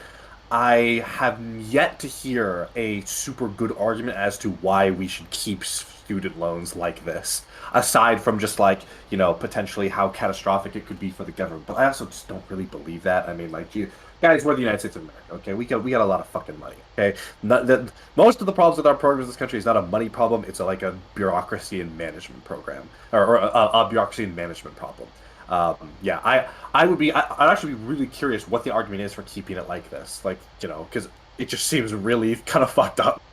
It seems strange to have a legal status that somebody can have at all, where they just get hounded for life and they're ineligible for federal employment and all this other stuff. It's like this for loans you're taking on 17, dog. This is the kind if you put these terms in an actual contract and you showed them to a lawyer, they'll be like, okay, whoever this is not a legally binding contract. We need to go see a judge because whoever tried to get you to sign this contract is gonna be in big trouble. Yeah, it seems I was about to compare it to this weird Faustian bargain, right? It's like, give me a whole bunch of money and in exchange you can spend the rest of your life hunting me down. It doesn't seem like a legitimate contract that we would allow people to opt in if we just described it that way up front. Yeah. Ineligible for any other kind of federal benefit. Increasingly, many states piggyback those prohibitions. So it ruins you. What was I doing before? Just hanging around at home, quick money jobs. Everest College is part of Corinthian Colleges, Inc., one of the biggest players in the for-profit market. So I called up Everest. Everest held out the promise of a bright future to 3 nursing students. They said that we were going to be making $25 an hour and 25 to 35. They told me. So I was how okay. And they're going to find us a job. They're going to find us They're going to place us because they have a lot of connections and they're big. So I was like, okay, this is good. Why shouldn't we? Why shouldn't we, huh? They each paid almost $30,000 for a 12-month program. $30,000 for 12 months? Out of fucking, oh my god, it's crazy. Oh, man, I don't know. Maybe I guess I didn't go to very expensive colleges, but man, I mean that seems really on the high end for what sounds like a very akin to a community college. That's what I would expect somebody to pay for if they came. If somebody went to a decently prestigious out-of-state university or something like that, I would expect it to cost $30K a year. Let's see, for a traditional 4-year, let's see, blah blah blah blah blah. The question is, how much does it cost? It varies greatly. Wow, really? Thank you so much for telling me that. In fact, total tuition costs can range from $6,000 to over $10,000 for advanced degree. This is nursing, blah blah blah blah blah. Students might pay anywhere from $3,000 to $10,000 per year, or $6,000 to $20,000 for overall for the degree. Okay, so this seems ludicrous. You're paying the $30,000 for 1 year here is quoted higher than the average cost for the entire degree for 2 years. So does that mean you'd be paying $60,000 for 2 years? You're going from, maybe this site, I don't know, maybe prices have changed rapidly. Well, except I would expect that these prices to be higher because of inflation. Yeah. I have a hard time. What am I saying? I have a hard time believing that the price could have gone down. College prices are ballooning, so that's even more ridiculous. It says here private universities charge higher tuition, which is why invest up to $40,000 in their ADN. But that's still in the entire the associated degree in nursing. That's the entire degree. So that's still $40,000 for the entire degree. I guess super charitable. Maybe theirs only takes a year. So it's, but man, that seems really, really crazy. Do we want nurses who only go to school for 1 year? Yeah, I mean, damn, that's, oh, wow. Anywhere from 40,000. Yeah, I guess, yeah, I assume they're talking here about associate degrees in nursing, but we don't know. Maybe they'll say here exactly what the nursing program it is. Um, I guess maybe they're doing one of the more expensive ones here. That's actually, let's see, so the ADN is like, we're looking at, 6,000 to 20,000. BSN, 4 years of bachelor of science, a degree of nursing, $40,000, 80,000. I guess maybe that is the case. That seems kind of crazy though. That would be, in that case, that seems dramatically lower. So I don't know. Maybe My license in December of '09, and I've been on countless interviews, and they all ask if I've ever been in a hospital, and I would have to tell them we never set foot in a hospital. Oh, hey, it's a ever. nursing thing. We went to a museum of Scientology for our psychiatric rotation. No way. Our pediatrics. Wait, hold on. I want to actually read. There's no shot. December of '09, and I've been on countless interviews, and they all ask if I've ever been in a hospital, and I would have to tell them we never set foot in a hospital, ever. We went to a museum of Scientology for our psychiatric rotation. Yeah, she can't actually mean Scientology, can she? I No, mean, she's saying never set foot in a hospital. Like, I mean, they would catch that. Surely they would catch. What even is a museum of Scientology? Is it a museum run by Scientology? Is it a museum about Scientology? And what does a rotation even mean? Like, what, you're like doing like tours through the museum, like creating like little like the text bubbles on like the historical like diagrams and. I think it must be it must be a misspeak. Like, she must have gone to like a museum of psychiatry or something and just said the wrong word. If this is actually a Scientology thing, then this is even more insane.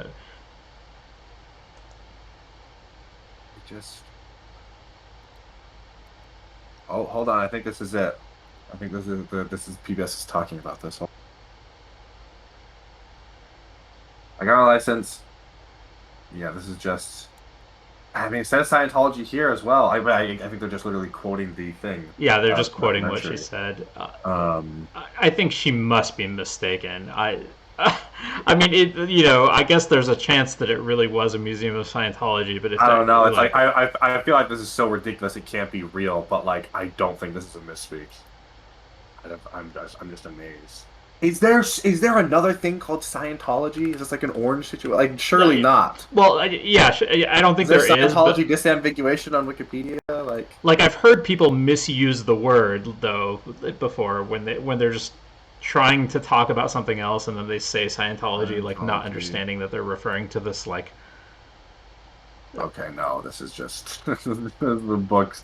Scientology also referred to the book. That's based on. Okay, well. Okay, for anyone who doesn't know, Scientology is not science. It is a like weird, like alien worshipping religious cult that was, founded in the mid 20th century and is essentially like subsists on like extracting huge amounts of money from the people that join it. Wild. I don't know if you've ever heard of this thing, Operation Snow White, where they infiltrated the U.S. government with the explicit purpose of purging record. Yeah, this is some wild shit. This Church of Scientology. So Scientology is banned in a few countries, by the way. I think they're banned in like Australia and Germany. They're like recognized as some kind of like subversive religious cult, or I can't remember exactly what kind of designation, but they're like a very controversial organization that has little or nothing to do with nursing. Yeah. It's a rotation. We went to a daycare. Oh yeah, that was our Pete's. We went to a daycare. And irregardless, never setting foot in a hospital in your entire nursing program. I'm not a nurse, I'm not medically experienced. That seems bad. Are there any nurses in chat, that could reach out? That seems ludicrous. Despite graduating and getting licenses, all three women have since struggled to find jobs, claiming they didn't have the right training.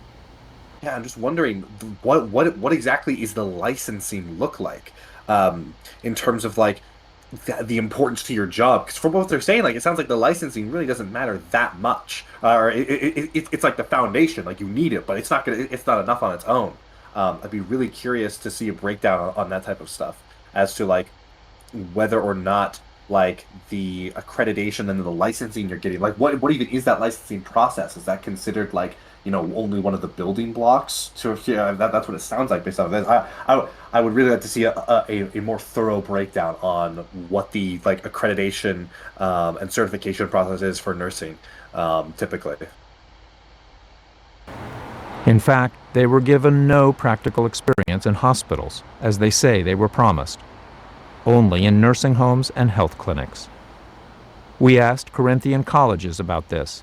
They responded by letter, stating that the nurses' course provided thorough and appropriate training, and that students were fully informed that sites were subject to change at any time.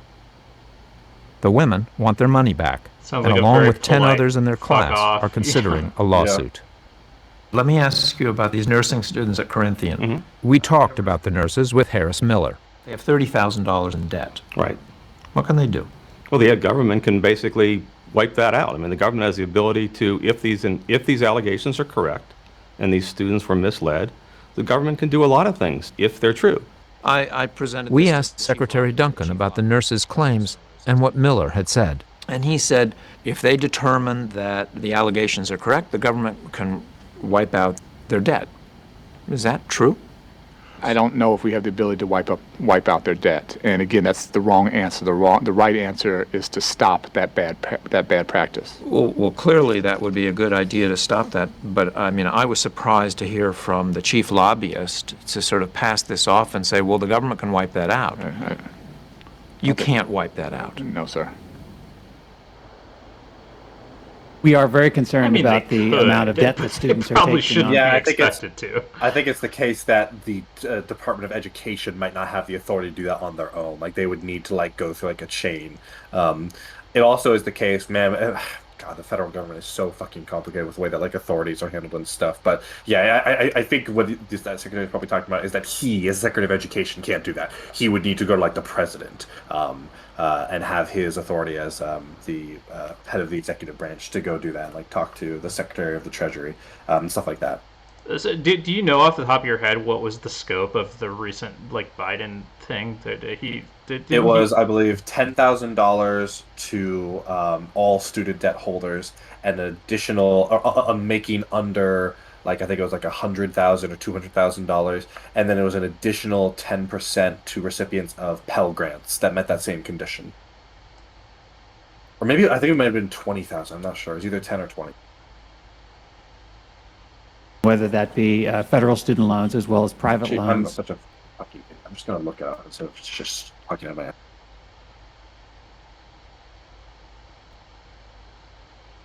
Okay, and what to know about student loan forgiveness? Blah blah blah blah blah blah. Let's see. It's hard to imagine a more anticipated form than one of the tens of millions of federal student loan borrowers will need to complete to qualify for President Biden's debt relief plan. On Thursday, senior administration reveals details about the application. Here's what we know. The Biden administration has said repeatedly that relief application will be available in October. On a call for reporters, senior administration officials dropped the early but promised, quote, we will make the form available in October, end quote, and said they are, quote, working hard to make sure the form can handle the traffic we anticipate, end quote. Legal filing on Friday, the department said that it, quote, will not discharge any student loan debt under the debt relief plan prior to October 23rd, 2022, end quote. The application will be available on December 23rd. Officials about blah, blah, blah, blah, blah. Ask for blah, blah, blah, blah, blah. Let's see. Instead of having to provide documents to verify using the individual earned less than $125,000 in 2021, or as a couple less than $250,000, the application simply asks the borrower to check a box certified on a penalty of perjury under the laws of the United States of America that all information provided in this form is true and correct. Student administration told reporters the Department of Education closely matching information provided with balloon information it already has on file, in case of discrepancies, blah, blah, blah, blah, blah. It said 95% of the borrowers should meet these thresholds. Oh my God, doesn't fucking tell you. Come on, Google. You can do it better than this. What about this one? Is this going to tell me? StudentAid.gov. This is definitely going to happen. Here we go. The plan includes loan forgiveness up to $20,000. What do I have to do to claim this relief? Blah, blah, blah, blah, blah. Final extension. Blah, blah, blah, blah. Providing targeted debt relief. To be eligible, your annual income must have fallen below $125,000 for individuals or $203,000 for married couples or heads of households. If you have a Pell Grant, meet the income threshold, you'll be eligible for up to $20,000 in relief. If you do not receive a Pell Grant in college and meet the income threshold, you will be eligible for $10,000 debt relief. Okay, so that's what it is. You get $10,000 if you're under the threshold, or $20,000 under the threshold, and you had a Pell Grant. That is what it is. So then you could theoretically have up to $40,000 if you are a married couple that both got Pell Grants. Okay.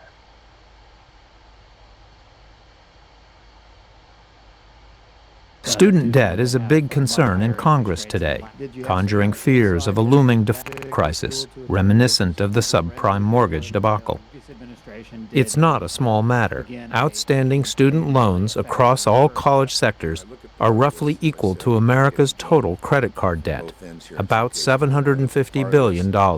It sort of reminds me where we were 2 years ago with liar loans and no-doc loans in the housing market, where people started accepting people who couldn't prove their income, couldn't prove employment, but we sold them a $450,000 house. But the for-profits maintain their business practices are sound, and they don't have a loan default problem.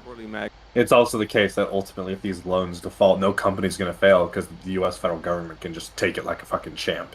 The real question would be, would that then cause all these all these private for-profit colleges to collapse? And then could that make a market disruption? But the reality is it probably, well, I guess we are 12 years later. So don't worry, guys, it didn't happen.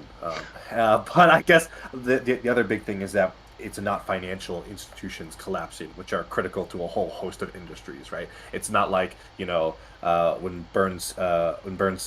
Bear Stearns went down, they're providing loans, people who want to buy cars when now the automotive industry gets hit. It's not the case that you have that, or doesn't seem to be the case that you have that massive spiraling out of control. Do you think it's like unsustainable anyway, in a manner of speaking? I don't fucking know. I'm just some retard I'm just some guy on the goddamn internet. But it seems that this is like a highly technical question as to whether or not these private colleges have a reliable model moving forward. The biggest question would be, is the government going to come down on these guys? Is the government going to say, you know what, you guys are using these scummy practices, we're going to have new requirements to be eligible for our federal loans, and you have to meet these? In my mind, that would be the biggest question, and I have no idea if that's the case. I mean, certainly seems like the student loan conversation doesn't really talk about the private for-profit schools very much as just, please eliminate our debt. Magazine, we have a welding school, where the default rate is less than 0.5%. And in the GAO report, Mr. Scott and his colleagues reported that they found many schools in our sector with very low default rates, including even a few in inner cities. So clearly they're doing 90% of our students are in adequate loan repayment, so apparently they are finding ways to repay their loans. You're saying 90% of the students are paying back their loans on time? They're not in default, right? So 10% are in default. 10 or 11%, the last official figure. Some are higher, some are lower. Yes, that's the average. We constantly hear declarations of good news. All of the official stakeholders tout what strikes one as impressively low default rates. Well, of course, the reason is because we're not counting all of them. In federal financial aid, because of very heavy lobbying by institutions, default is defined as non-repayment within a very narrow window of currently only 2 years from the first date that you enter repayment. So if you can push defaults outside of that window, they go away. They don't exist. They don't count. Nasirian believes the default rate at for-profits could be as high as 50%. And consider it another way. According to current government figures, for-profit students are much more likely to default on their loans. They represent just 10% of all college students, but nearly half of all defaults. They have about 10% of the students. They have about 44% of all student defaults. That sounds like there's a bigger problem than just a few bad apples. It's something we need to watch. Are you? Yes, we are. I mean, you've been in office now for a year. What have you done to stop this? Right. Well, we have some work to do, and we have not. The clear answer is we haven't stopped it. We have challenged some folks. We've had some actually, I wouldn't say slaps, but we've had some pretty significant financial settlements, and we're going through a process now, and we're thinking through what additional steps we need to take. In a cramped conference room packed with Wall Street investors and lobbyists, Department of Education regulators are attempting to negotiate new rules to try to stem the growing number of defaults. One of the most contentious is a proposed rule on something called gainful employment, which requires that upon graduation, students should be able to find employment sufficient to pay back their loans. It's a sort of direct test of whether for-profit colleges actually fulfill the role that they say that they serve. If you're being sold a bill of goods, if you're told you're going back to train to be a policeman, and it ends up you're being trained to be a minimum wage security guard, there's a problem with that. If you're being told you're training to be a nurse and taking out loans that associated with that potential income salary, and you're actually going to be just drawing blood, there's a problem with that. The gainful employment test, if passed, will apply only to for-profit schools and some vocational programs at other colleges. The for-profit colleges, I think this makes them very nervous. They're worried because they know that many of their members are charging a lot of money, that many of their members have students who are defaulting en masse after they graduate. They're afraid that this rule will cut them out of the program, but in many ways that's the point.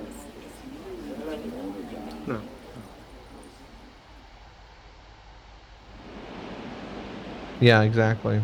It's the largest accrediting body, so it took the hit because it's so big. It has 1,600 schools. That would mean... Back in his West Coast offices, Clifford is feeling the pressure from regulators as well. All these major Today, schools, he's having to calm a nervous investor. It's a bump in the road, and unfortunately it's a slap in the face to George and Jennifer and the people who have been working so hard. His Chancellor University, the school purchased with help from Jack Welch, has come under scrutiny. Chancellor is under a close watch.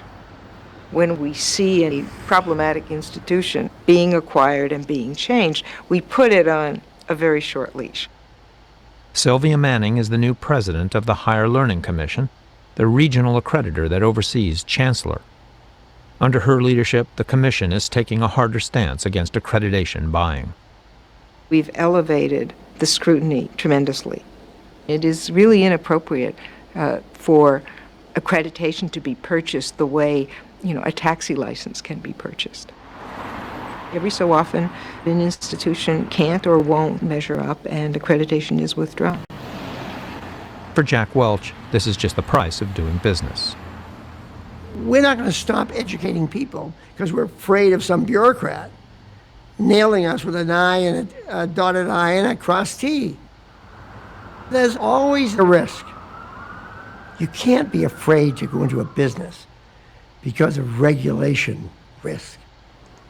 I think you can. We're working very hard to prove that we can instill the academic rigor and quality of education for the students that the school had not been delivering for many, many years. Because you don't want to see that accreditation get pulled when you're correct, but we halfway down the road. We won't work with a school unless the regulatory authorities want us to work with the school. I mean, Wall Street says, hey, we put our money up, we own this business, it's ours, and we're going to run it. The regulation community says these are entities that are part of the public trust. They were nonprofit, you've converted them to for-profit, but they still have a public mission to educate our society. And that's where the big tug-of-war has been, but especially life's when too it's short. Public money, bruh. Like, damn, if you want to get federal grants, then of course you're gonna have to comply with like some regulations. Like, this just strikes me as like I built this on my own. I own everything. I did everything. It's like you're running off like public utilities. People using the public roads to drive to your business. Like, it's just so frustrating. To be at war with everybody, and I don't believe the regulators are enemies. This tug-of-war between regulators and investors has put Wall Street on edge. Short sellers have entered the fray, betting education stocks will fall. Check out Apollo Group. After the close, the earnings came out. They were a penny better than expected, but they might face $1.5 million in liabilities and some open-ending report released from the Department of Education. The industry is fighting hard against the regulations. Washington lobbyists have descended on Capitol Hill with donations in hand, and they are starting to have an effect. In March, 18 congressmen and women from both sides of the aisle signed a letter to Secretary of Education Duncan, urging him to soften his proposed gainful employment rule change. It shouldn't surprise anybody that a tremendous amount of money goes into lobbying here. The one requirement here for all of the rest of their practices to ensue is that billions of dollars of federal money flow with no accountability, no oversight, and minimal regulations. And for that to happen, they need to pay attention to Washington, and they do.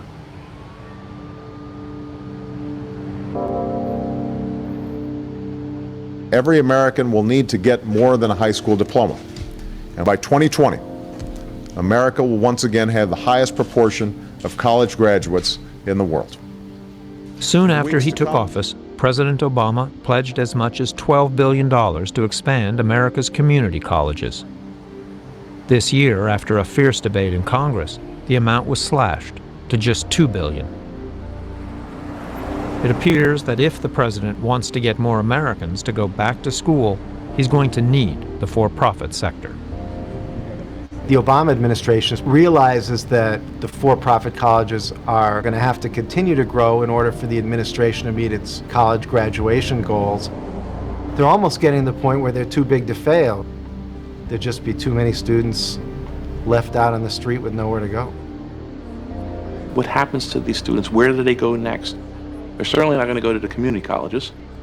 There's certainly not going to be loads of classrooms available at the state schools. They're cutting back. The for-profits make it easier for them to actually get what they need. So why shouldn't they make money on it? I mean, ultimately, that's part of what the American dream is all about. But is education a business? I believe so.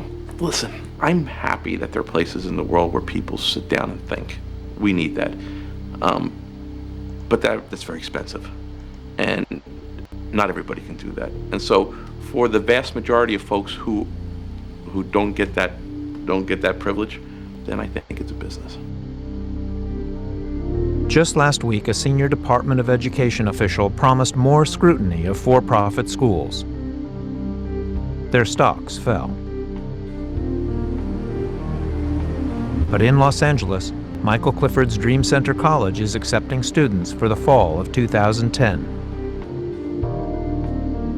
For now, it remains a nonprofit.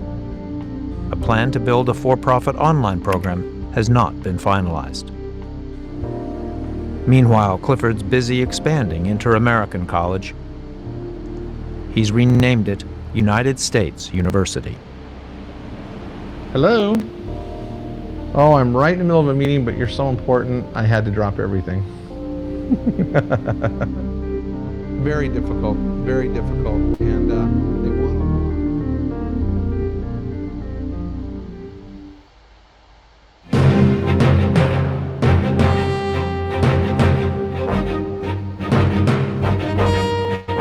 Next time on Frontline World. In southern... There you go. All right. I don't know. You got anything else you want to add about this? I'm super curious to see a breakdown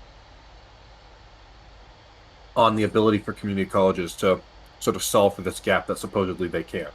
That seems like a really important, like, deciding fact. And I'd be super curious to see what that's like today.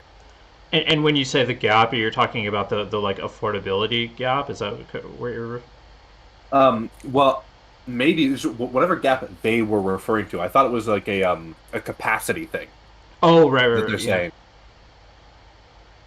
That they're saying basically you need these private schools in for-profit schools because there just aren't enough like seats in community colleges to solve. I'd be really curious to see, like, is that true? Like, I mean, if it is, then yeah, it seems like we do need these, but that's a big if. And even if that's the case, I mean, maybe we should just have more community colleges. Yeah, I mean, it's a hell of a thing to say, oh, you know, these other schools are scaling down. Well, maybe that's because you're also eating up a lot of the Jesus Christ, the demand. Right, like you're competing with them, so yeah. Yeah.